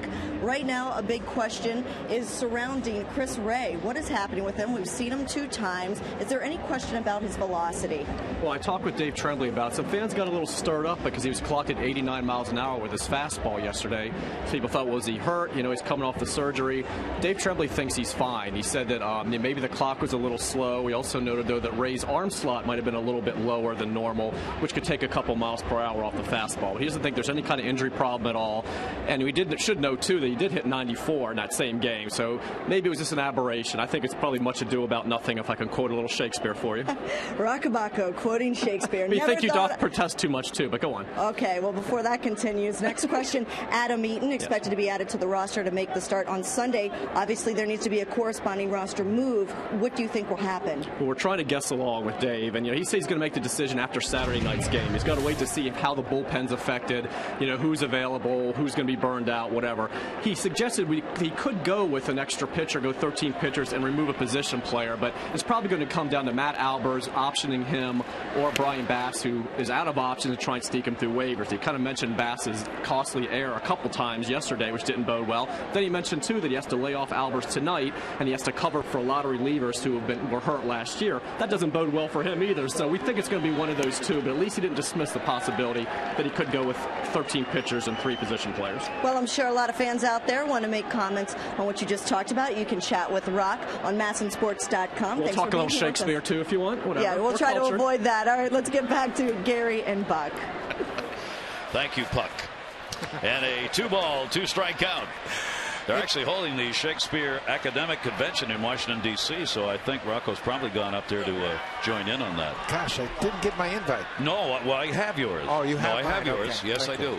Iwamura will take the pitch up high, and it is a 3-ball, 2-strike count. Interesting discussion about the merits of 13 pitchers opposed to 12, and the way the starters have had trouble pitching past the 6th inning so far. It might make you believe they would lean toward 13, at least till the starters get their feet on the ground. That one to third, and nice play. The ball tailing away and not hit quite as hard, I think, as it looked initially. And Melvin had to time that. Iwamura is retired. Yeah, that's a tough play right off the end of the bat, and it's got that spin going away from Melvin Moore. And you're right, Gary, it wasn't hit sharply, and Melvin jumps for it and kind of mistimed his leap, but he was able to hang on and register the first out of the inning. One away here. Watch how he jumps. The ball's not quite hit as hard as he initially thought, and he has to extend and catches it just in the webbing of his glove. Another fine defensive play behind Mark Hendrickson. Amber was talking about the basketball discussion. A little hang time there for Melvin. Got up there and kind of had a weight on it. Did a good job. 1-0 count. We kind of blend things together. Notice how we bring all this together as the game goes on. It's like a masterful painting. Well, I wouldn't go that far. But well, it is. A 2-0 count. Bartlett has grounded out a couple of times. Now 0 for 6 against Hendrickson. Bartlett into right center field. Jones. Stung at him about playing center field here before the game. He loves playing here at Camden Yards. I said, why? He said, because it's a symmetrical ballpark, so you always know where you are. So he said, you don't have to hesitate. He said, you go to Boston, you get all those angles. He said, it's very hard to play there because you're always kind of a little hesitant on just letting it rip with your legs. He said, here, I don't have to worry about it. And once you really check to see where you're positioned on a particular hitter, you know how much distance you have to cover to the gaps. And that's a real benefit of being here and being in his 2nd year as a home player here. He is fun to watch out there. He covers ground. Yeah, he sure does. Dave Tremblay really admires the way that he now is the Orioles center fielder. Last year, he was the guy that was traded for Eric Bedard. This year, that's his position. So Anderson with 2 down, nobody on. 1-0 delivery. Breaking ball is a strike to Carl Crawford, who was doubled and grounded out. Orioles with a 2-1 lead. All 3 runs coming in the 1st inning. Longoria solo shot. And then Melvin Moore, a bases loaded 2 RBI single. 1-1. That one looped in the air to left center field. Friel gets over there and hauls it in. A 1-2-3 inning. So Hendrickson works his way out of that. Hey, wait a minute. Are we in Baltimore?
Rewards is back. The popular Left Field Club picnic perch. For one low all-inclusive price, you can get a Left Field Club seat, plus all-you-can-eat hot dogs, nachos, peanuts, popcorn, sodas, ice cream, and more.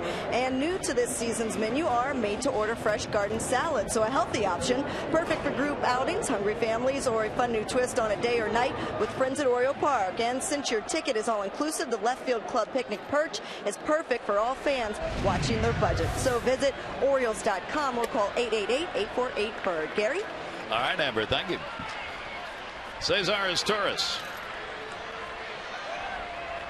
hit into a double play first time up on a ball that almost fell into right field for a base hit, but Zobrist caught it, and Zahn got caught off second base, and that was the double play. Sonnenstein, 3 walks, 2 strikeouts so far, 2-4-0 for the Orioles, 1-5-0 for the Rays. Swings through the fastball on Sonnenstein. Up and down, in and out, add a little, take a little off. That's what hitters have to deal with Andy Sonnenstein. Not overpowering by any means, but he overpowers you with the diversity of pitches. 1-2 delivery on the way, and that ball is going to be fouled off. Sonnenstein against the Orioles, 2 wins and 2 losses. Last year the Rays were 20-12. 20-12 in the starts that he made, and he made 32 starts. He hasn't pitched since Game 4 of the World Series in Philadelphia. Down to first base on the big hop. Pena will take it to the bag. There's been so much discussion about how did the Rays do it, going from a season in which they'd lost 96 games to win the American League pennant. Well, look at the 07 numbers for their starters, and then 08. They went from 13 to 2nd in ERA. Look at their bullpen. They were 14th over 6 ERA in 07. In 08, it went all the way up to 3rd, almost cutting their ERA in half. That is one of the biggest ways that you go from the bottom to the top. And when people talk about the Orioles emulating what the Rays have done, Joe Madden was saying before the game today, he said, I see it. I see what Baltimore's doing. He said, it's not as though it's a big secret. It's about being able to execute it and line up these pitchers who can give you those kind of numbers. And that's what the Orioles have to do in order to get themselves into that top of the mix here in the East. Yeah, there's only a couple teams in baseball that can buy a ball club, and the Yankees have done it in this offseason, and the Orioles, like so many other teams, have to develop. Towering fly ball by Brian Roberts. Crawford. He made a great point about the pitching and how much it improved. It was directly related to the improvement of the defense. They did a heck of a job of turning their defense around. They committed 27 fewer errors last year on defense compared to 07. And that led to 12 fewer unearned runs. So they even helped in the unearned run department, but because they were confident the defense would help them out, they pitched much more aggressively. Yep. 2 down. Here's Adam Jones. He has doubled and scored, been called out on strikes. Between 07 and 08 for the Rays, 5 of their 8 position players stayed that were regulars in the lineup, and 4 of the 5 starters were already there in 07 to 08. That one drilled. Crawford over, diving, cannot get it. Adam Jones going to think about 3, makes a turn, but he'll stay there as Crawford gets it back in. 2 doubles, 2 for 3 in the game. And with 2 outs, you're in scoring position at second base. No reason to gamble and try to force your hand and try to get to third base. Another blast down the left field line. Looked like he got a breaking ball that was out over the plate, and he hooks it down into the corner. Crawford with a dive, got a piece of it, can't make the catch. And with 2 outs, Jones coasted to second base with his second double of the night, 3rd on the season. So the Orioles get an opportunity now to add to the lead. Each team with 5 hits. The RBI chance will go to Nick Markakis. He has grounded out twice. Markakis with 5 RBIs to start this season, leading the Orioles. The off-speed breaking ball is in there for a strike. He is now 4 for 11, lifetime off Sonnenstein. And the way the pitchers have settled in, need some of those 2-out RBIs in this ball game, at least here in the middle part of it. Jones a good lead at second. 0-1. Turned it the other way. 1-1. And obviously in this situation, Sonnenstein has 2 tough left-handers to deal with in Markakis and Huck. So you can't really pick your poison here with Adam Jones at second base with the 2-out double. A chance to widen their lead. Markakis 1-1. He's going to get a base hit and an RBI. Jones will come around to score. A big 2-out hit. Nick Markakis, 3-1 O's.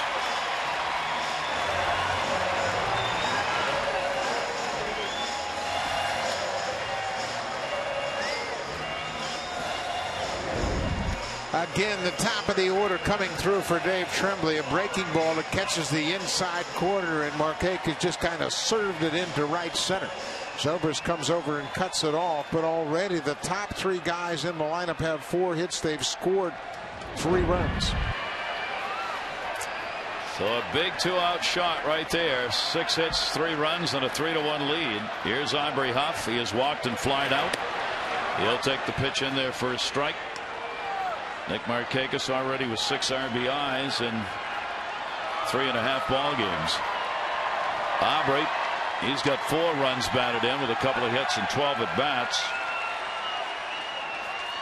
Sonnenstein against the shift, swung on and missed. I mean, you know, Aubrey's thinking about hitting the ball hard and probably pulling it, but you look down at third or left field and see nobody there. You got to kind of think about it, don't you? Yeah, tough now with 2 strikes and 2 outs to think about anything other than just having a good stroke and trying to protect the strike zone against Sonnenstein.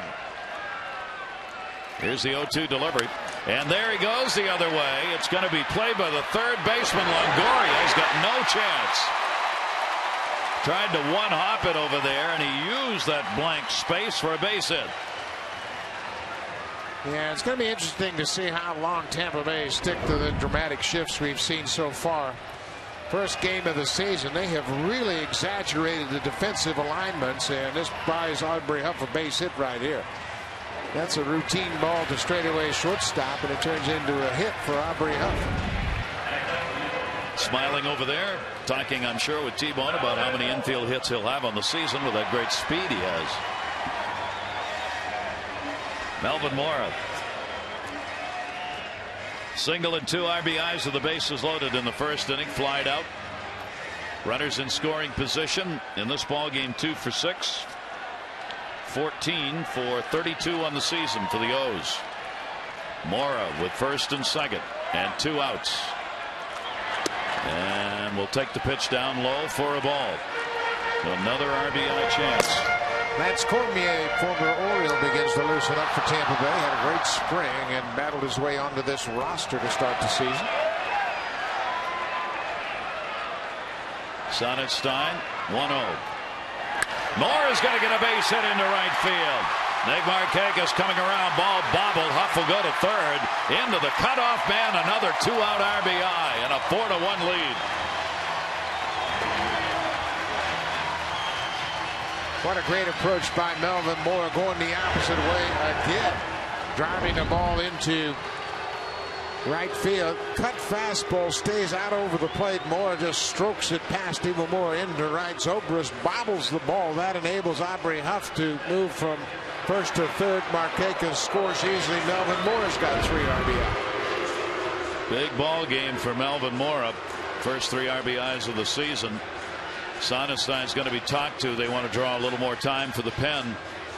As Cormier, you saw, he got up to throw here before or as Melvin Mora was coming to the plate. He needs probably a few more tosses out there. Pena asking Mora how he's doing it. You guys are hot tonight. Remember, the Orioles have lost 12 straight games to Tampa Bay. They'd love to snap that streak right here, the first game of the 2009 season against the division champs. 4-1 lead, first and third. Scott is lined out and struck out. Sonnenstein tagged now for 4 runs and 8 hits. And a strike on the outside corner. He's closing in now on 90 pitches. How far do you want a Sonnenstein to go in his first outing? Well, I don't have a problem with the pitch count. He's not laboring at all. The Orioles are having some pretty good at-bats against him. It doesn't look like he's fatigued or struggling with his location. In the dirt, gets away, and a run will score. Aubrey Huff comes in on a wild pitch and a 5-1 O's lead. Well, the defense has cost Tampa Bay another run. This ball was in the dirt. Navarro didn't square up on it. Goes off his shin guard over toward the Orioles dugout, and Huff comes in to score.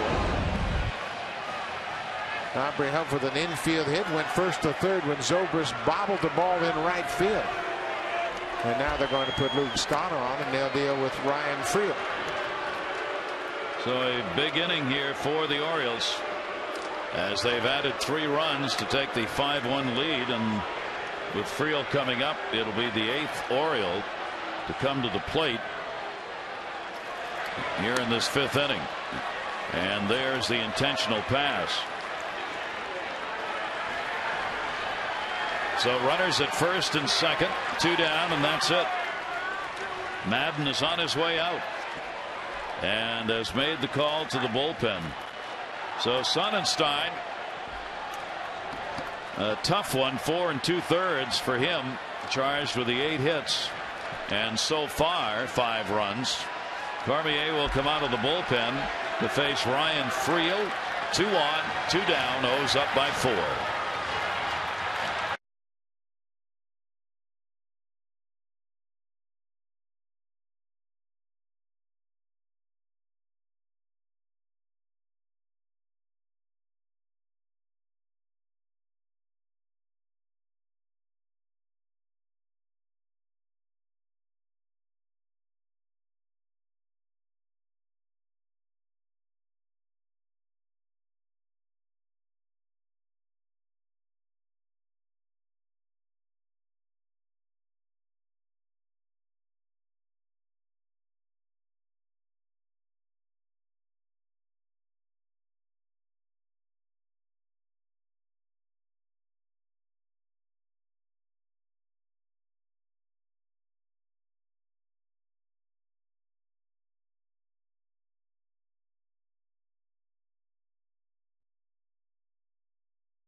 Night for him. There's the line so far, and he's responsible for the 2 who are on. First time he's walked 4 batters in a start, 1 intentional, 3 unintentional walks. He didn't have great command tonight, but you've got to credit the Orioles lineup for having good at bats. Zahn started going the opposite way, and way back in the first inning, Adam Jones had a 2-strike double in the first inning that set up a scoring opportunity, and Melvin Moore cashed it in. Good approaches, good at bats, opposite field hitting led to them knocking out Andy Sonnenstein. Now Lance Cormier, who worked for the Orioles last year and pitched very well in this ballpark, will come on and try to close things out here in this 5th inning. 2 on and 2 down. Cormier, the 28-year-old, with the Orioles last year. 1 appearance so far this year. He appeared against the Red Sox Tuesday. Worked an inning and 2/3 scoreless with 1 walk and a wild pitch. 1-0 count. Friel 0 for 2 in the only times he has faced Cormier. Friel has flied out and drawn a walk in the ball game. Mora and Scott, the base runners. Inside corner strike. 1-1. Yeah, Ryan Friel is an interesting guy that brings the versatility. We talked about Ben Zobrist and how he does that for Tampa Bay. Friel is the Ben Zobrist of the Orioles. He plays infield and outfield. Starting in left field in this one. Fastball fouled away and a 1-ball 2-strike count. Dave Tremblay wanted to change the personality of his ball club, and he thinks Ryan Friel brings that kind of personality. Real grit, real determined effort. Ty Wigington along the same lines. Real grinders, kind of dirtbag ball players that go out there and play hard, just get in the dirt and want to figure out a way to beat you. 1-2 delivery to him. Check swing. He run around on it. So Cormier comes on and gets the job done. But the Orioles will pick up 3 runs in the inning. And it all comes with 2 down. And that That increases the O's lead over Tampa Bay 5-1.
Go to the sixth inning.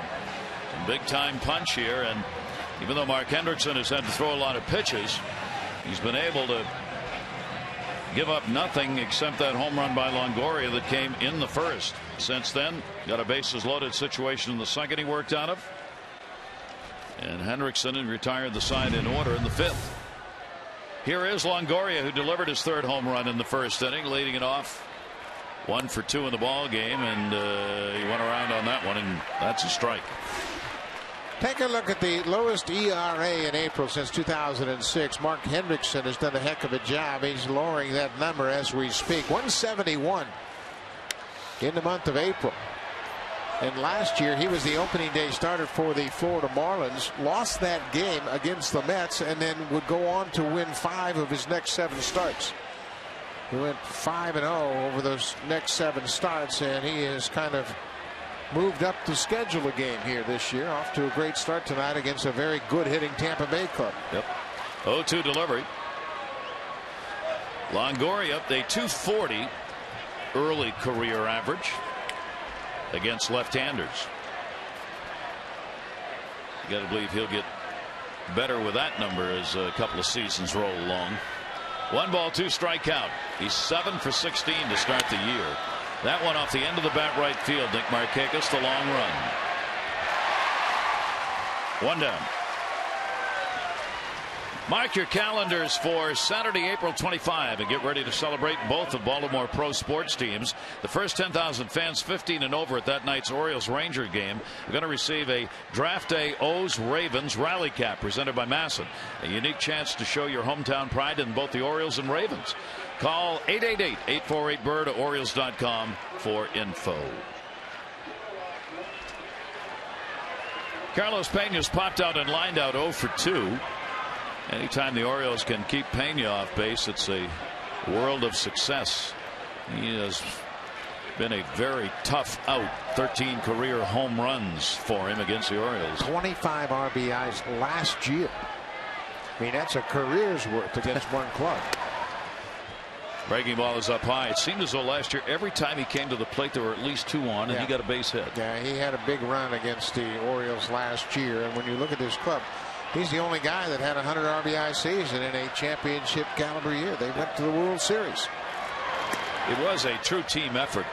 Looking at the numbers today, I mean, in the leaderboard categories offensively, they only have Pena and Upton in any kind of positions, and Pena's is about walks.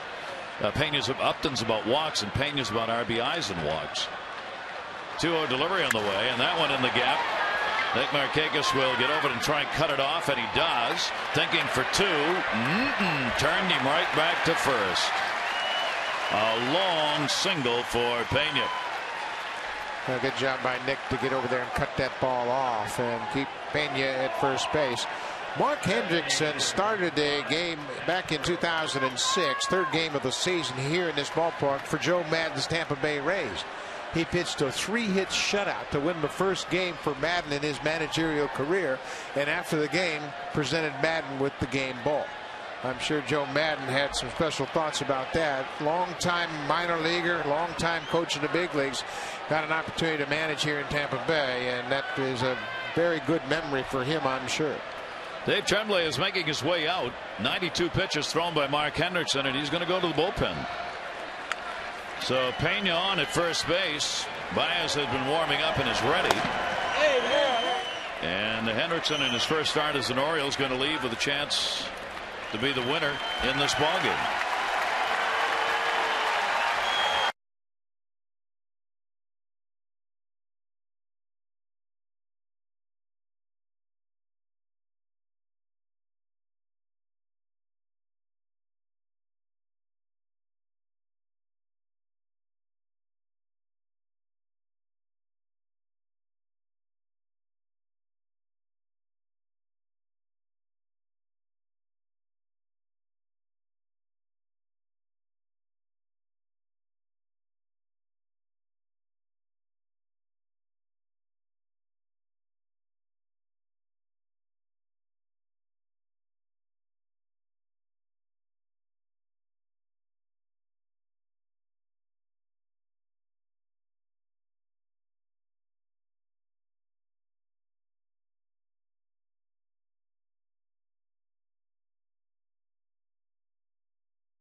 He did a good job.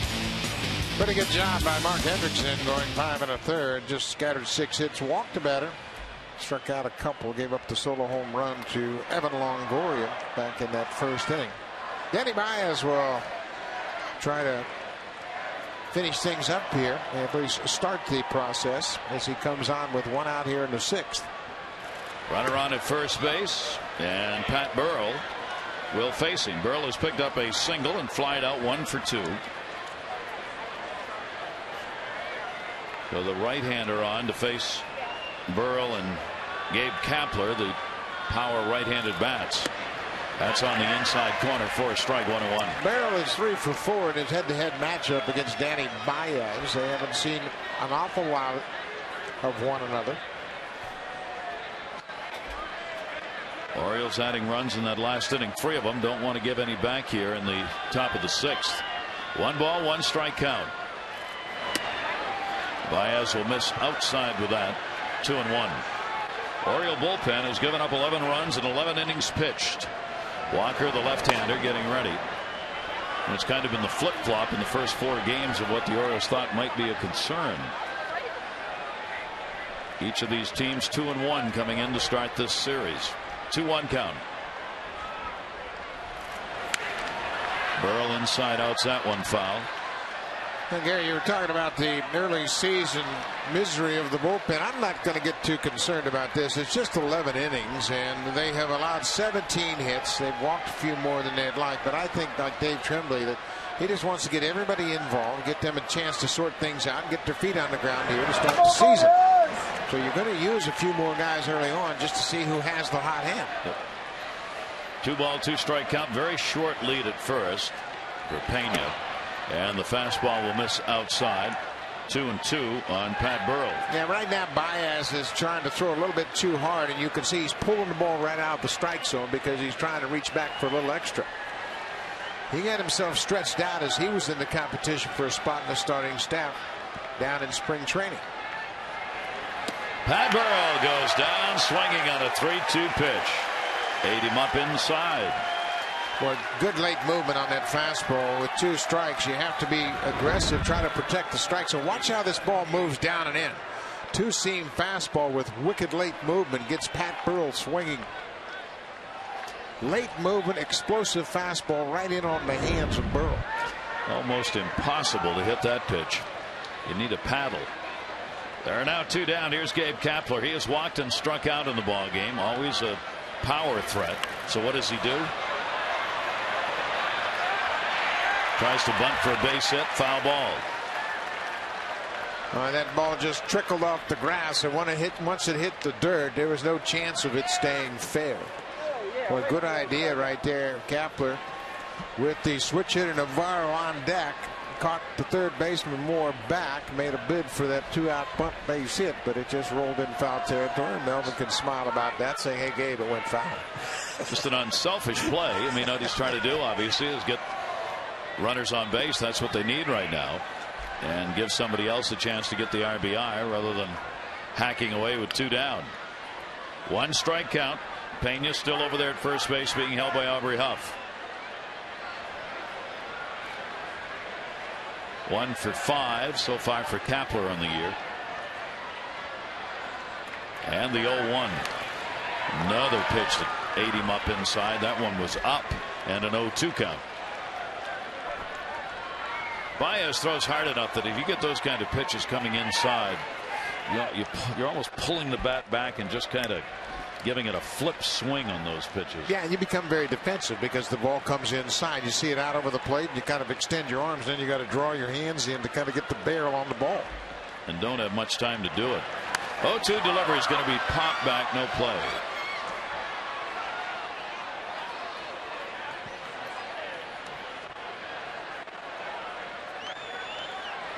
If Danny had a little more confidence in his split finger pitch right now, it'd be a good time to throw that because he's got Gabe Kapler in a swing mode. Kapler trying to fight off that 2-seam fastball now. He just wants to get the head out and try to put a ball in play. The splitter would be a good pitch right here. Here's the 0-2 delivery to him outside. Good stop by Zahn. That big breaking ball missed. Again, this is a good time to throw it again. He just pulls his breaking ball well out of the strike zone, and it's fresh in his mind what he did. He overthrew that ball and muscled it down and away. 1-2 count. Runner goes, and strike 3. Got him.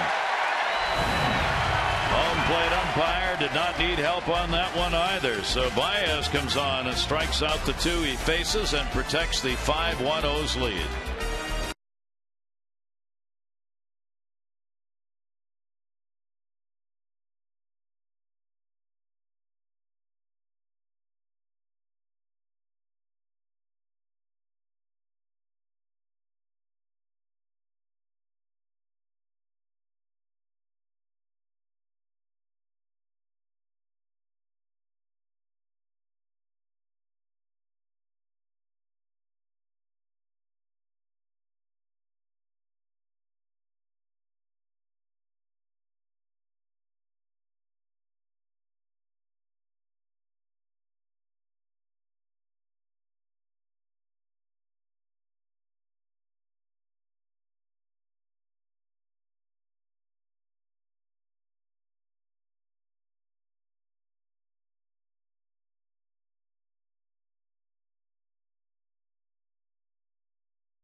Melvin Moore delivers a 2-run base hit as Brian Roberts and Adam Jones come in to score to give the Orioles a 2-1 lead. Then in the 5th inning with 2 outs, Adam Jones gets it going with his second double of the night. Nick Markakis would drive him in with a single to right field, and then Melvin Moore does it again. Magic with a runner in scoring position as he drives in his 3rd run as part of a 3-run 5th inning to give the Orioles a 5-1 lead. Melvin Moore with his first RBIs had a big night, driving in 3. And for Hendrickson, he ends up with a run on 6 over 5 1/3 with 1 walk and 2 strikeouts. Good start for the Orioles left-hander. His debut for the O's. Grounded to second base by Zahn. Play made for the out. 1 pitch, 1 out here in the bottom half of the 6th inning. Cormier stays on. He came out of the bullpen for Tampa Bay. It was 65 degrees when we started. I think maybe even a little warmer now than it was then. Hey, look at this. Are the O's going to keep looking for a pitcher in this year's draft or the best player? Asked Daniel from Conway, Arkansas. Well, I think they're going to look for a position player now. They need to add some depth to their position players in the minor leagues. There's a host of good young pitchers. We've talked about Burgess and Arrieta, Tillman, Mattis. There's a lot of good pitching arms now. And it's time to concentrate and try to increase the development of position players. Steven Strasburg is supposed to be the #1 pick out of San Diego State. And obviously, I think the Orioles pick 5th this year. They won't be around to see Strasburg again. That's going to be a base hit up the middle as Torres. So Torres gets his first hit. He's 1 for 3. But Strasburg, I heard or saw somewhere, he strikes out 17 a game. Is that right? Yeah, he's got something ridiculous. Like he will set the all-time NCAA strikeout per 9 innings at 17, 18, something like that. Yeah, he has been ridiculous, and everybody thinks he's a guy that could come very quickly, much along the lines of a David Price. Tony Gwynn is manager. Coach at San Diego State. They play at Tony Gwynn Field. Yeah. That ball's going to be a base hit into right field by Brian Roberts. Whacking away on Cormier here. Roberts gets his second hit. He's got another 2 for 3 ball game going. And the Orioles have runners on at first and second with only 1 away. Brian didn't wait on that one. 7 for 15. Great hot start for Brian Roberts. Gets that cut fastball. It just doesn't get in far enough, and he's able to turn and hook it past the first baseman into right field. Boy, the top of the order has done a job for Dave Tremblay. Now Jones coming up. Jones has already had 2 doubles, scored twice, and he has struck out. So the Orioles look to extend their lead. They've got 10 hits now in this ball game. Their team batting average started at 313 in the first 3 games, and they've upped that in this one. And the pitch is taken outside for a ball. Jones and then Markakis here against Cormier. Jones facing Cormier for the first time. 1-0. Runners off first and second. That's a strike on the outside corner. 1-1. We talked about Adam Jones and his approach batting in the #2 spot in the lineup. And the one thing Dave Tremblay wants him to do is look at pitches. Take a few more pitches. You don't have to hit every strike you see. Pick one out that you can really drive. 1 ball, 1 strike delivery to him. That's in the dirt. Nice stop made. Navarro just boxed that one and kept it out in front of him. Oriole bats alive again here as they try and take this first against Tampa Bay.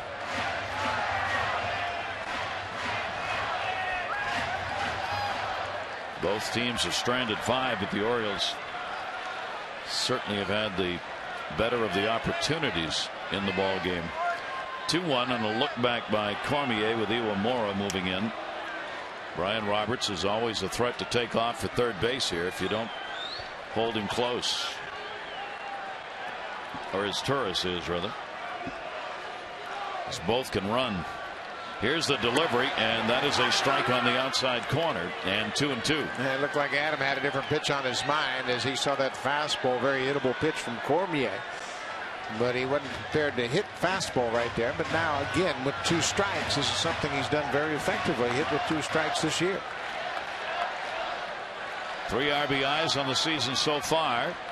There goes his Torres, trying to protect the runner. He fouls it off. His Torres had a big time jump on his way to third base. The count goes to 2-2. Yeah, Torres had a big break. I don't think Brian Roberts picked up on it. Watch Roberts at first base. Yeah, he stopped. He didn't go. He had taken a big step initially, but then didn't follow his Torres' lead.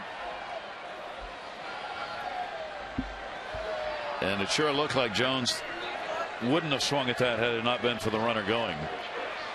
Adam just tried to foul that off. So again, with 2 strikes, he'll work, and a 2-ball, 2-strike count. Big night for Adam again. 2 for 3. Couple of doubles. He scored 2 runs. One at the top of the order has scored 3 of the 5 runs. They've collected 5 hits already, half of the total.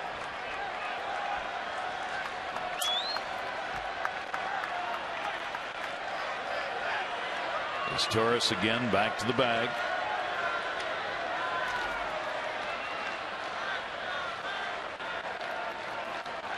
Oriole base runners like Roberts, Torres, Jones going to give pitchers problems. Foul back again.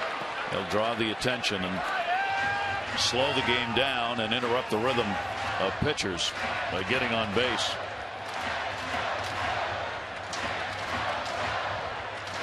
Ewa Moore is the man who's hanging close and giving Jones that big hole between first and second base. Pena's trying to cover some of that by moving off first. 2-2. Nasty pitch inside. They wanted, well, Cormier wanted to check it first on the swing, but he's not going to get it. Yeah, they set up the fastball inside, but he misses well off the plate. Jones doing a great job of taking close pitches. Now I would expect both Sturris and Roberts to take off here. 3-2 count, 1 out. Hoping to stay out of a potential double play and get Markakis to the plate here. 3-2, runners not going, and it is fouled back into the screen. It will stay at 3-2. Interesting, not electing to start the runners. When you move the runners in a situation like this, you're going to create movement on the infield. Defenders will be taking out of their positions, and if Jones hits one on the ground, he might shoot one through one of those vacated positions. See if they take off here. 3-2. They do not. Jones is gone and did not get a good cut at it. Cormier gets his second strikeout. There are 2 down now here in the 6th inning. And that will leave it up to Nick Markakis. Well, now, of course, you give Markakis every opportunity to drive in a run here. He's already picked up 1 on the night. He has 6 on the season. He is tied with Evan Longoria with 6. The leader at the start of the night tonight was Adam Lind, who had a 6 RBI night. He has 7 on the season. Ian Kinsler, Aaron Hill also beginning play today with 6 RBI. Markakis will take a strike. Markakis delivered in the 5th inning when he got an RBI base hit. That came with 2 down. Mora got an RBI that came on a base hit with 2 down. The other run in that 5th inning scored on a wild pitch. First inning, 2 RBIs by Mora. Cormier comes inside to him. 1 ball, 1 strike. 5-1 O's up, out hitting the Rays 10-6 in the ball game. And with another opportunity to add to it here in the bottom half of the 6th inning. Runners advantage with his Torres and Roberts, of course, running on contact here with 2 down. In the dirt. Scooped up by Navarro. 2 ball, 1 strike count. Tampa Bay feels they are solid in the bullpen until you get to the closer. And then Percival's health is somewhat an issue. Joe Madden has kept, and the organization, they've kept Jason Isringhausen around. He's not on the roster, but he is in the organization and probably going to be brought up whenever there's a need. 2-1 delivery, towering fly ball to center. Kapler. And Cormier works his way out of it. No runs and a couple of hits. The Orioles leave 2, 6 complete. Orioles up 5-1.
5-1 in the 7th inning. Time now for our minor league report. 3 of the Orioles' top pitching prospects were on show down in the minor league system last night. All 3 did very well. Take a look at some of the numbers. Brad Bergeson down in AAA Norfolk gave up just 1 earned run in 5 innings, 1 walk, and 6 strikeouts. Jake Arrieta, very impressive, put on a show. His fastball was hitting about 96 miles an hour. He struck out 8 in 4 scoreless innings. Down in Frederick, Brian Mattis, first-round draft pick, gave up 2 earned runs in 4 2/3 inning of work. That was his professional baseball debut. Gary, Buck. And those names and their numbers will be cited often and repeatedly in the course of this 09 season as the Orioles look to the future, but don't look beyond right now. Here's Navarro, and that is in there for a strike. Navarro struck out and hit into a fielder's choice, bottom third of the order up here against Baez, who struck out 2 to end that last inning. Navarro, his nickname is Little Pudge after Ivan Rodriguez. Swung on and missed. 3 batters up, 3 batters struck out by Danny Baez. Now, this is exactly what they hope Baez would be able to do, give them extended innings, and the curveball finds the mark. Navarro with a very weak swing with 2 strikes, can't put it in play. And Baez, as we mentioned, worked as a starter early in the spring, so he stretched out his innings, got up over 75 pitches, so he should be good to go and be able to give them a couple, maybe even 3 innings.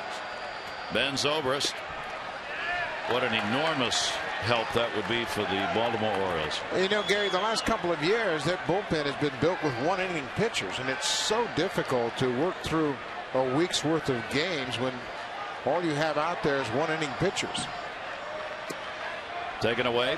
There was no question in spring that the number 1 concern for Dave Tremblay, it really wasn't the starters, because he knew he was going to have a problem with starters. He knew there was going to be trouble getting innings. It was about what to do with the bullpen, not to overwork it in the first half of the year with the kind of problems that Buck's talking about, those 1-inning pitchers. That's over the bag. Foul ball. Never got to the bag.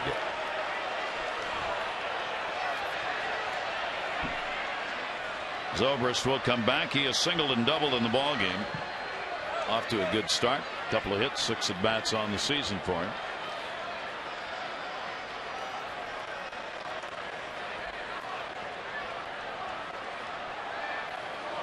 So the one way you can cut back on overworking the pen is to have starters get into the 6th and 7th innings, and the other is to have a couple of guys who are truly long out of the pen, so you don't have to use the same guys night after night after night. Yeah, and then the problem you run into is when you're using a pitcher for an inning 3 and 4 times a week, and then he gets tired, he loses his effectiveness, so you're going to have to draw upon more guys down in the pen. And once you get those guys tired, it takes about 2 weeks to get them rested again, and that's where you really run into trouble.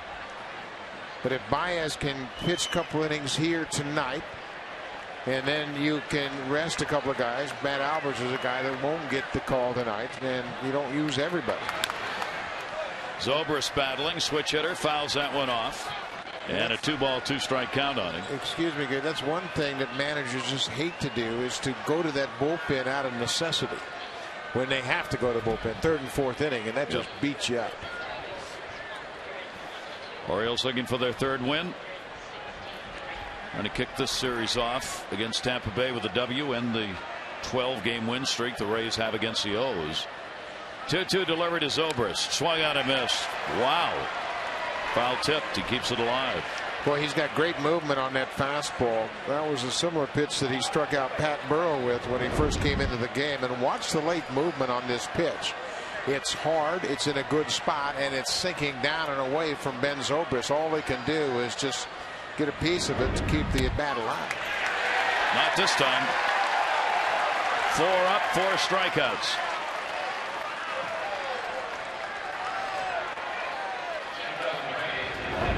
Down in the bottom of the order with a 4-run lead, you should be aggressive. And again, it's the movement of the fastball that gets Zobrist. Catches that inside corner when he gave up on it. So Akinori Iwamura with 2 down and nobody on in the top half of the 7th inning. We'll try and at least put a ball in play here. Iwamura has walked and lined out. 3-game hit streak for him coming into this ball game. Iwamura against Baez, 1 for 3. Here's the 1-0 to him. And it'll be fouled off down the line. 22,866 the announced attendance here at the ball game tonight. Looks like a bigger crowd than that here for the game. Such a nice night. There was probably a pretty good walk-up crowd tonight as people down on the Inner Harbor noticed the lights. 1-1. That is swung on and missed. 1 ball, 2 strike count. Gary, I really admire the way that Zahn has handled Baez in this inning. He's really accentuating the target as if to say, throw it right here, hit my glove, and it'll work for us. 1-2 delivery on the way, and a chopper towards second base. That'll be played by Brian Roberts. Uemura can fly, but gets the out. 7th inning stretch time here at Camden Yards. Tonight's 7th inning stretch brought to you by Jack Daniels Tennessee Whiskey. Please drink responsibly.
The 5-1 lead in the ball game and have played themselves a very solid game. Yeah, they sure have. Defensively, early in the ball game, they made some fine defensive plays in support of Mark Hendrickson. Hendrickson pitched a very good ball game, and then he turned things over to Danny Baez, who's been great. Baez is striking out 4 of the 5 guys he's faced tonight, using a very good two-seam fastball and a very effective breaking ball. This is a little bit more of what they expected from Danny Baez when they signed him as a free agent. Cormier out of the bullpen for Sonnenstein. Will continue to work here against Aubrey Huff, who will take it.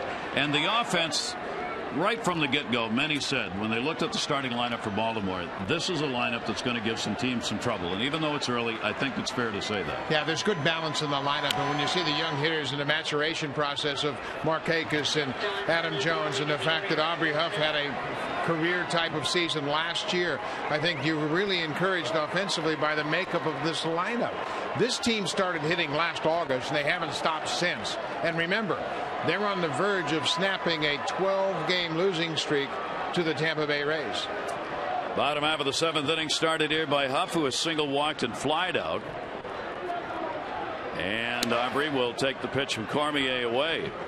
Orioles getting 2 RBI bases loaded single for Melvin Moore in the 1st inning, and then the RBIs Markakis, Mora in the 5th, and another run scored on a wild pitch. That ball back up the middle. Cormier's got it. And 1 away. Hope you'll join us again tomorrow. Morrow's action as Jeremy Guthrie will take the mound against Jeff Neiman. Our coverage on Masson 2 will begin at 6:30 with O's Extra, followed by our game coverage at 7. All the access you need right here on Masson. 1 down, nobody on. Here's Melvin Mora. 3 RBI ball game, 2 singles, and is flied out.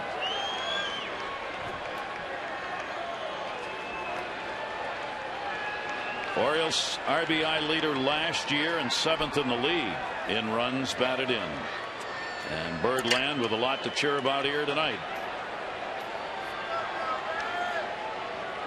Sonnenstein gave up 5 runs, 8 hits, and 4 2/3. So the Orioles chased one of the prized starters for Tampa Bay and got a good start from Mark Hendrickson in his debut as an Oriole with a run on 6 hits over 5 1/3.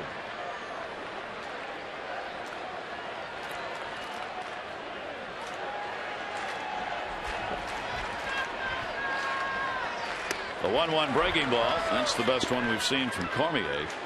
You know, you mentioned Mark Hendrickson. There's not a manager in baseball that's going to take out a pitcher who delivers a start like Hendrickson did tonight, especially in Dave Tremblay's situation where he doesn't have many options. And if Mark Hendrickson wants to continue to keep his spot in the rotation, he just goes out and does what he did tonight. Did he go? Check it first. No. And as we said, Buck, he does. I mean, he wants to be a starter.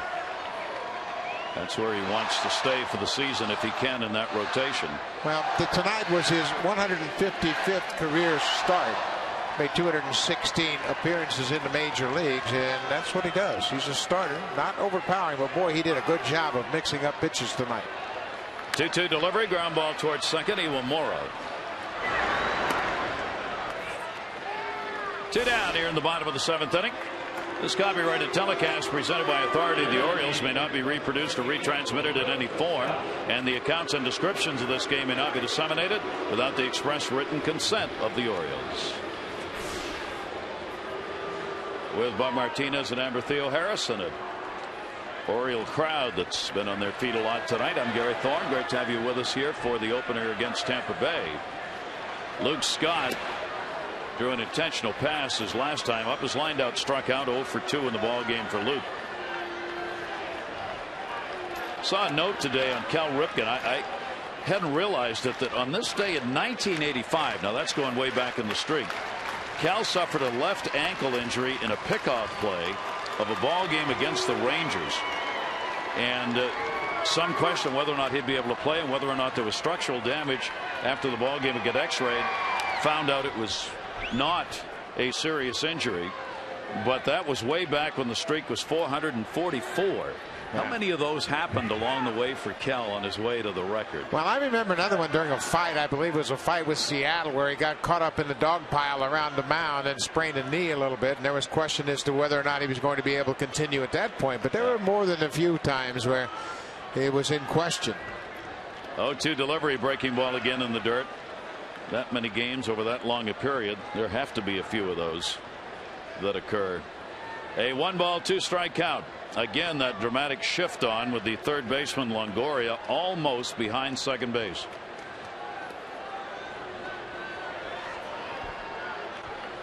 There you can build a new house down at third base and you won't touch anybody. 1-2 delivery.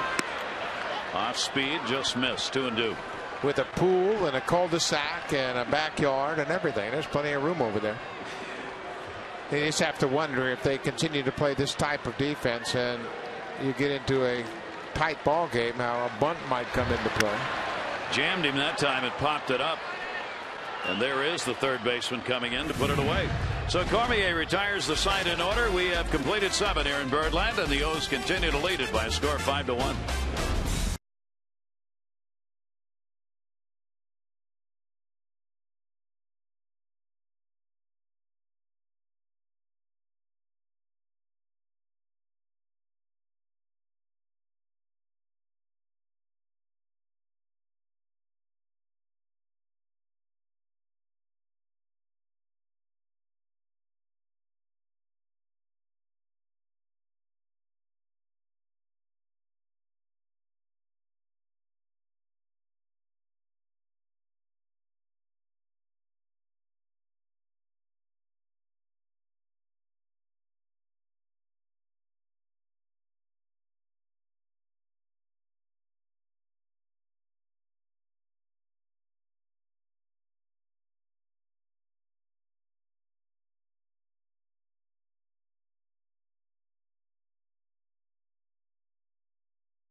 Danny Baez will turn that around as he comes in to strike out the first batter. He faces Pat Burrell, gets Gabe Kapler looking. The owner Navarro swings at a breaking ball.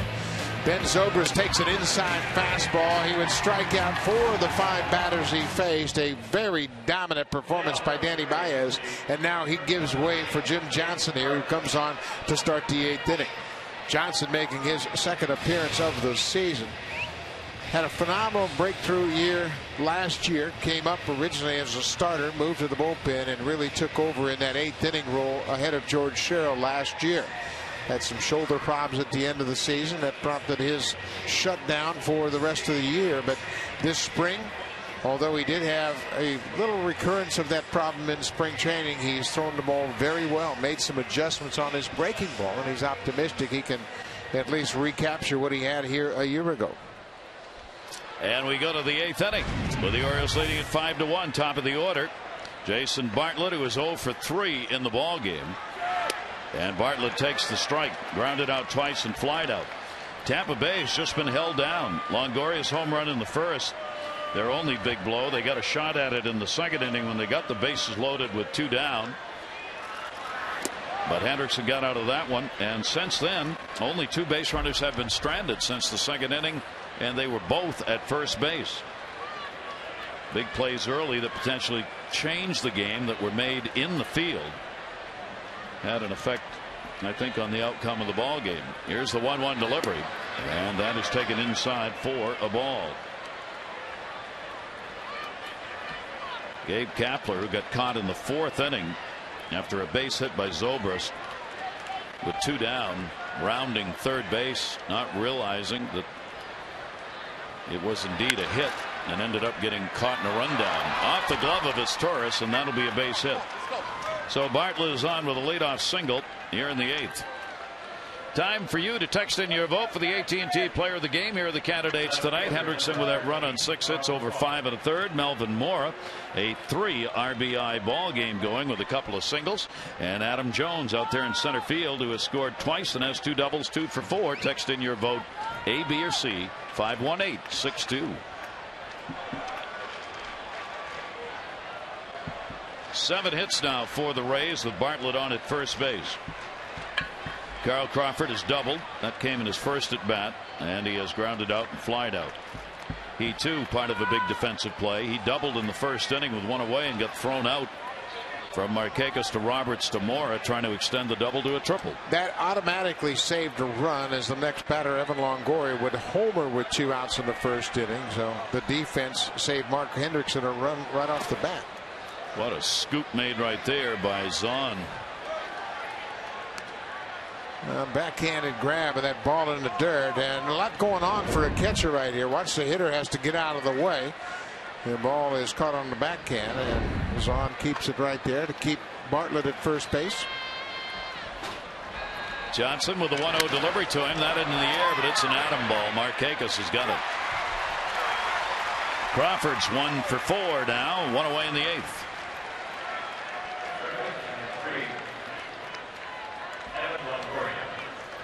Now Evan Longoria. Longoria with a home run, 3 on the season. The lone RBI for the Rays back in the first inning.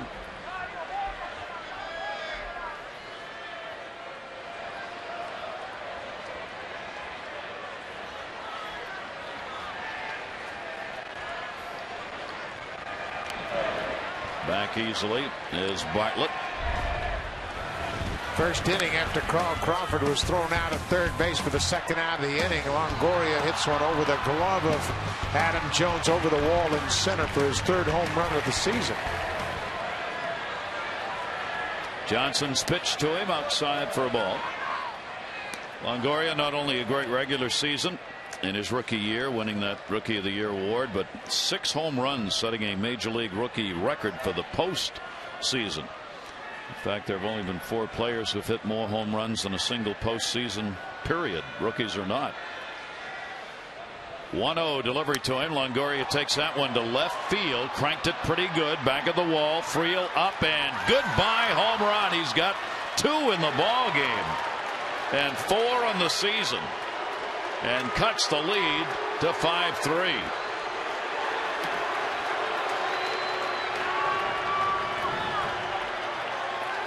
Evan Longoria can hit a fastball. Second home run tonight. He now has 4 on the season, and he has cut the lead down to 2. Boy, watch how quick he is. At bottom of the strike zone fastball. It stayed up just a bit, about mid-thigh high. Friel has a beat on it, but runs out of room as Longoria has driven in all 3 runs here tonight. He is what everybody expected, and that's saying a lot. So 5-3 now in the home run.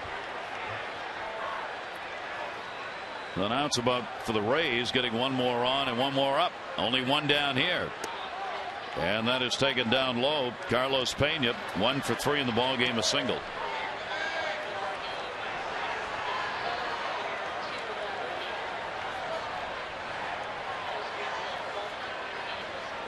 Here's the 1-0 delivery.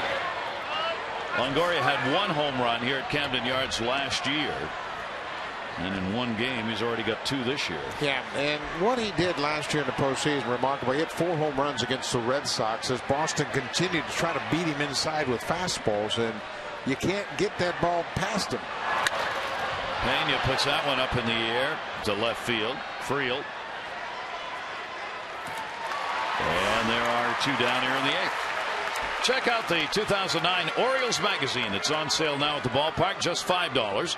The first edition features Nick Markakis, Brian Roberts, and inside information about all of the other favorite past and present and future Orioles. Yearly subscriptions also available at Orioles.com. 2 down with the bases empty, and Pat Burrell. A 1 for 3 ball game for Burrell. 5 runs, 10 hits for the O's, 3 runs, 8 hits for the Rays, and a strike on the outside corner. Again, I can't emphasize what a dramatic image that Zahn presents to the pitcher when he really accentuates the target with his glove. Really sets up great for pitching. When you can focus on one particular aspect of the target, that really gives you something to zero in on. That J.P. Howell, a fine young left-handed reliever, working down in the Rays bullpen. 0-2 delivery on the way. Slider that's going to miss outside to Burrell. Burrell, a fan favorite in Philadelphia. I took out that full-page ad in the Philadelphia newspaper at the start of the season, thanking the fans for how they treated him while he played there. It was pretty classy. Yeah, it sure was. And certainly he took an awful lot of abuse when he signed that great contract early in his career, and the Philly fans held him to a higher standard because of it. But he acknowledged his wonderful relationship with that fan base in Philadelphia. 1 ball, 2 strike count. 33 home runs last year, 30 the year before. The RBI count wasn't where you would think it would be. 86 RBIs and 33 homers. Yeah, and he has since been replaced by Raul Ibanez, who's a left-handed hitter who signed as a free agent there in Philadelphia. 2 ball, 2 strike count, 2 down. 2 runs in on the homer by Longoria here in the inning. Outside, and the count is full, 3-2. Well, now Johnson really battling his control here as he's fallen behind, in danger of bringing the potential tying run to the plate here.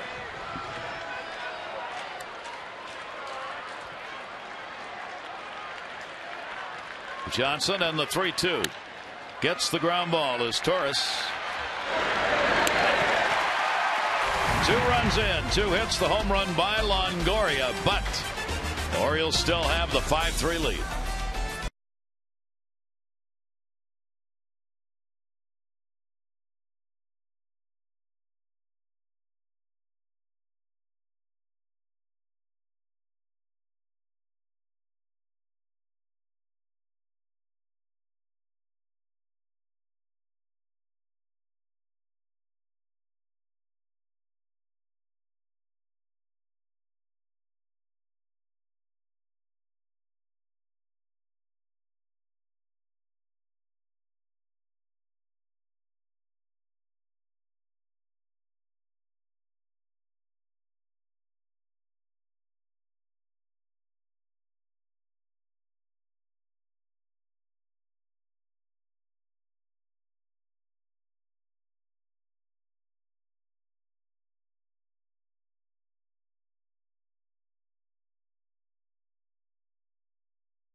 Orioles and check out the largest online selection of official caps, t-shirts, jerseys, collectibles, and more. Choose from the latest fashions to nostalgic memorabilia and authentic classics for the whole family. 24/7. Get your gear straight from the source. The Orioles.com shop, where baseball is always in full swing.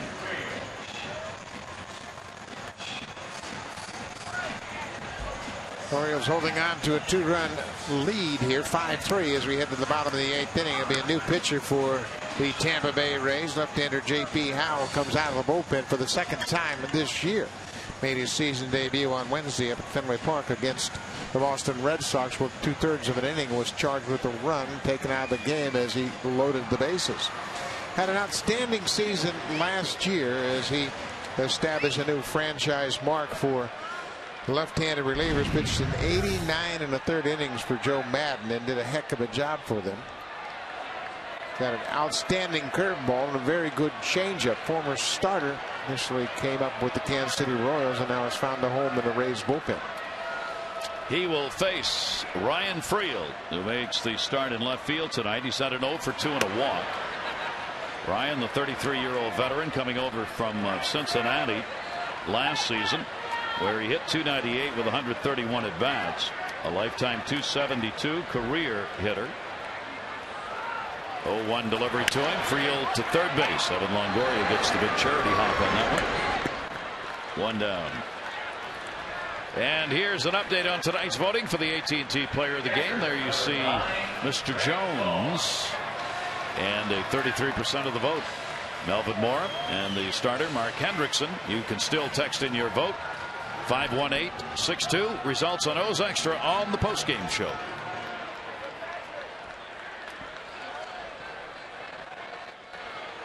Is on with a double, 1 for 3 in the game, 3 for 10 on the season.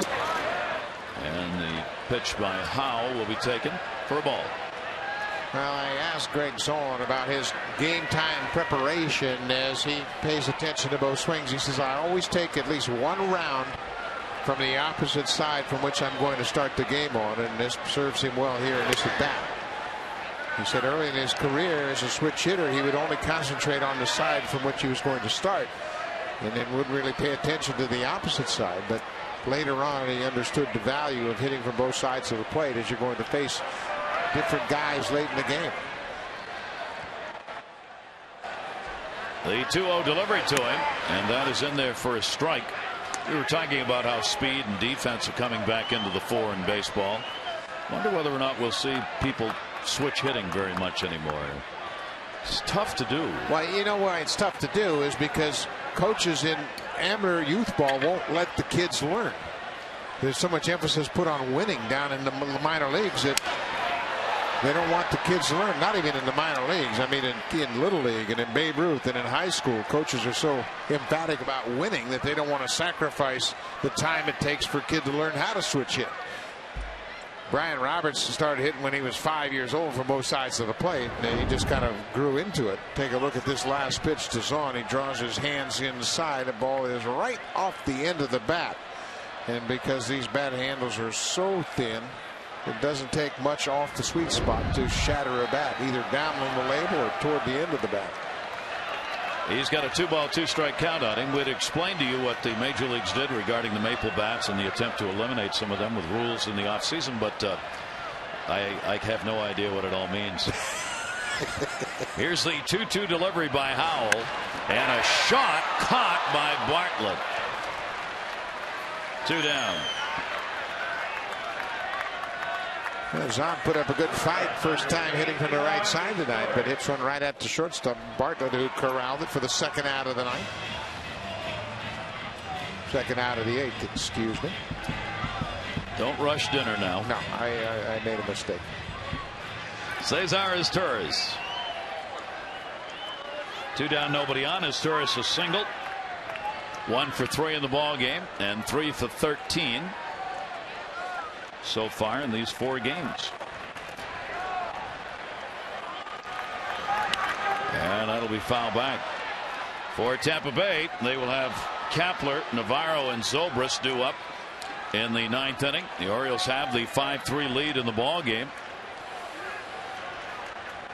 Orioles got out on top in the first inning after the Rays scored one in the top of the first and have led ever since, as the last two Tampa Bay runs came in the eighth on that second home run by Longoria.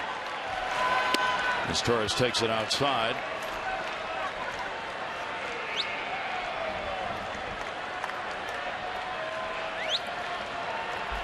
Right back here for game 2 on a Saturday. 7:05 first pitch. Jeremy Guthrie looking for his second win for the O's. Jeff Neyland will be on the mound for Tampa Bay. Yeah, and Jeremy obviously winner in his first start of the season. That's a great way to get off the start. You see George Sherrill loosening up, preparing for the top of the ninth inning.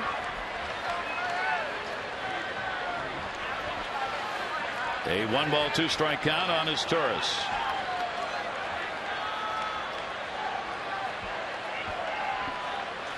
Howell's delivery to him. That'll be fouled off. Cormier 2 1/3, couple of hits, 2 strikeouts in his relief appearance here tonight. Good effort. That's exactly what you need, is a guy that's going to go more than 2 innings when you're behind early in a game, and he can keep the team at bay. And then, as Longoria did, smacks a 2-run home run, and now the Rays are back in the ball game because of the effort put up by Lance Cormier. Baez, inning and 2/3, 4 strikeouts for him.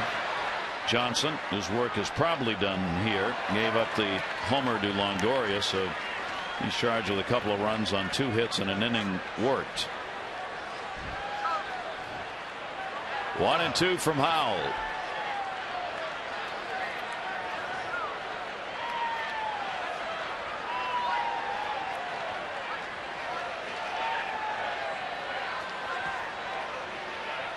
And the 1-2 pitch to him as Torres will ground it to third. Longoria barehanded or nothing on it.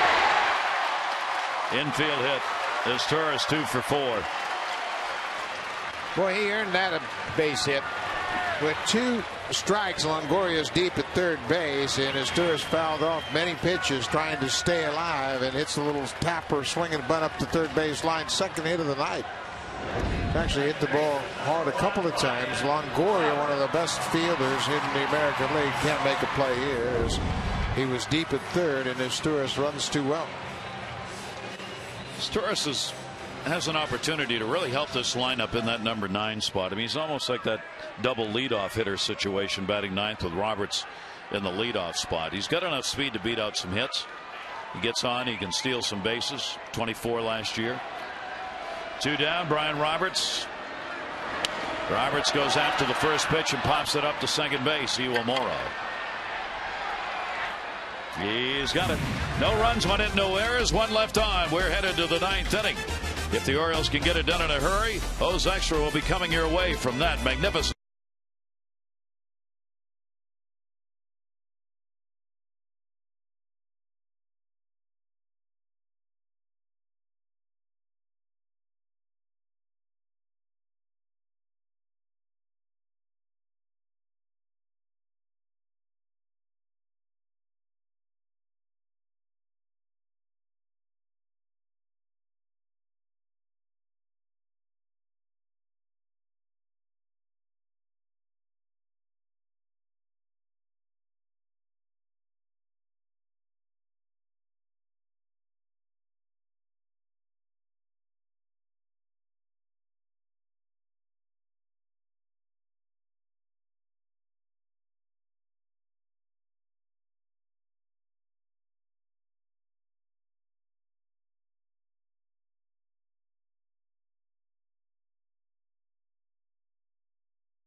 no hidden fees. And by Firestone, a tradition of innovation.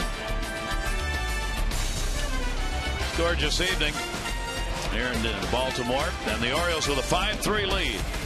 3 more outs before 2 are scored, and the Orioles will end the 12-game win streak that Tampa Bay has against them.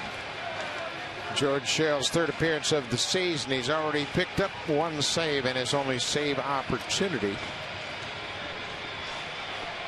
That game in game 2 of the season.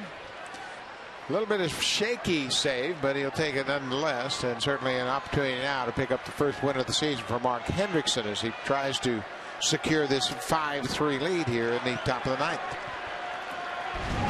Gabe Kapler will lead it off. And a strike taken. Kapler, a couple of strikeouts and a walk in a game.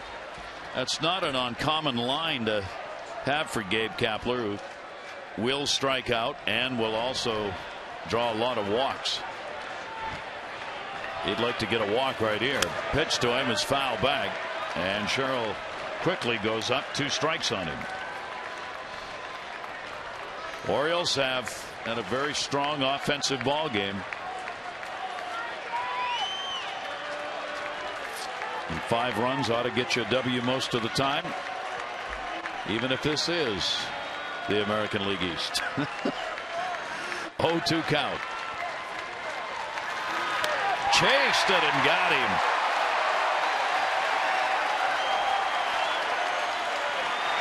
Three strikeouts tonight for Gabe Kapler, and again, second time tonight he goes after a high fastball. Did the same against Hendrickson in the 2nd inning. George Sherrill out over that front foot, a little extra on the high fastball with 2 strikes. Kapler can't catch up to it. 1 down here in the 9th inning. Navarro takes it away for a ball. He has struck out twice, and a hit into a fielder's choice.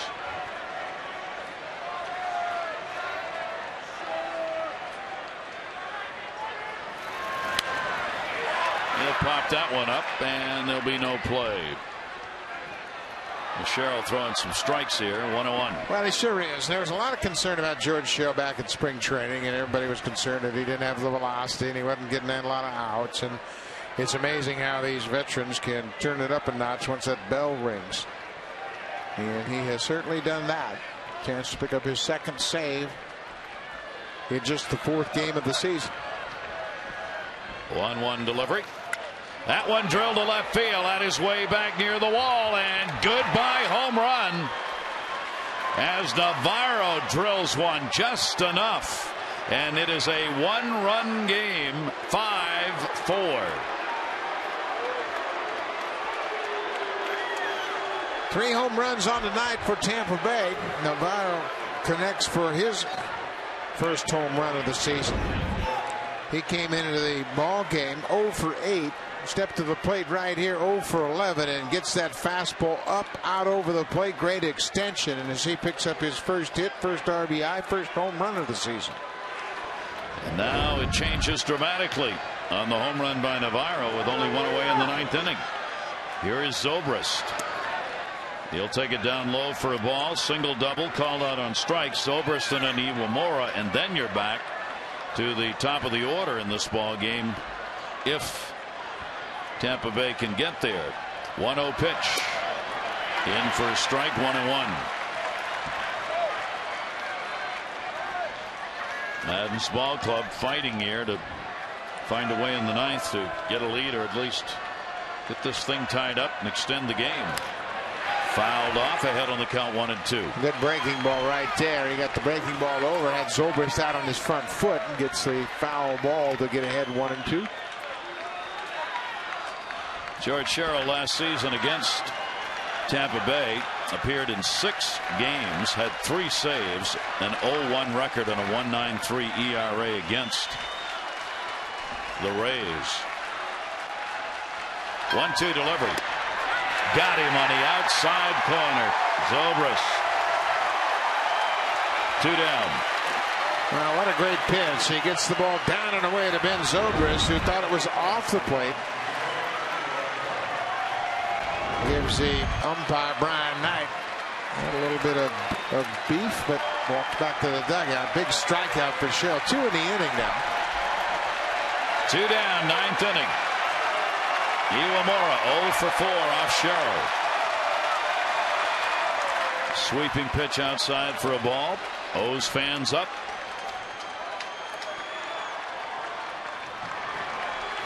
Iwamura trying to keep the hopes alive for Tampa Bay.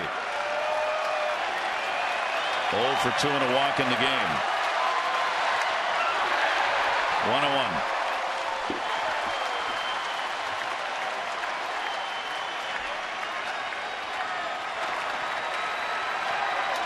With the Orioles winning only 3 against Tampa Bay last year, Sherrill had a save in all 3 of them. Here's the 1-1 delivery. Now, as we mentioned earlier, Tampa Bay has won the last 12 games against the Orioles. George Sherrill would love to get Iwamura out right here and snap that streak. Wow, 2-1 pitch up high, 3-1. Trying not to make it interesting. It's past that. Yeah, it is past that. Iwamura's gone 5 for 12 to start the year. Here's the 3-1 pitch to him. That is in there, 3-2.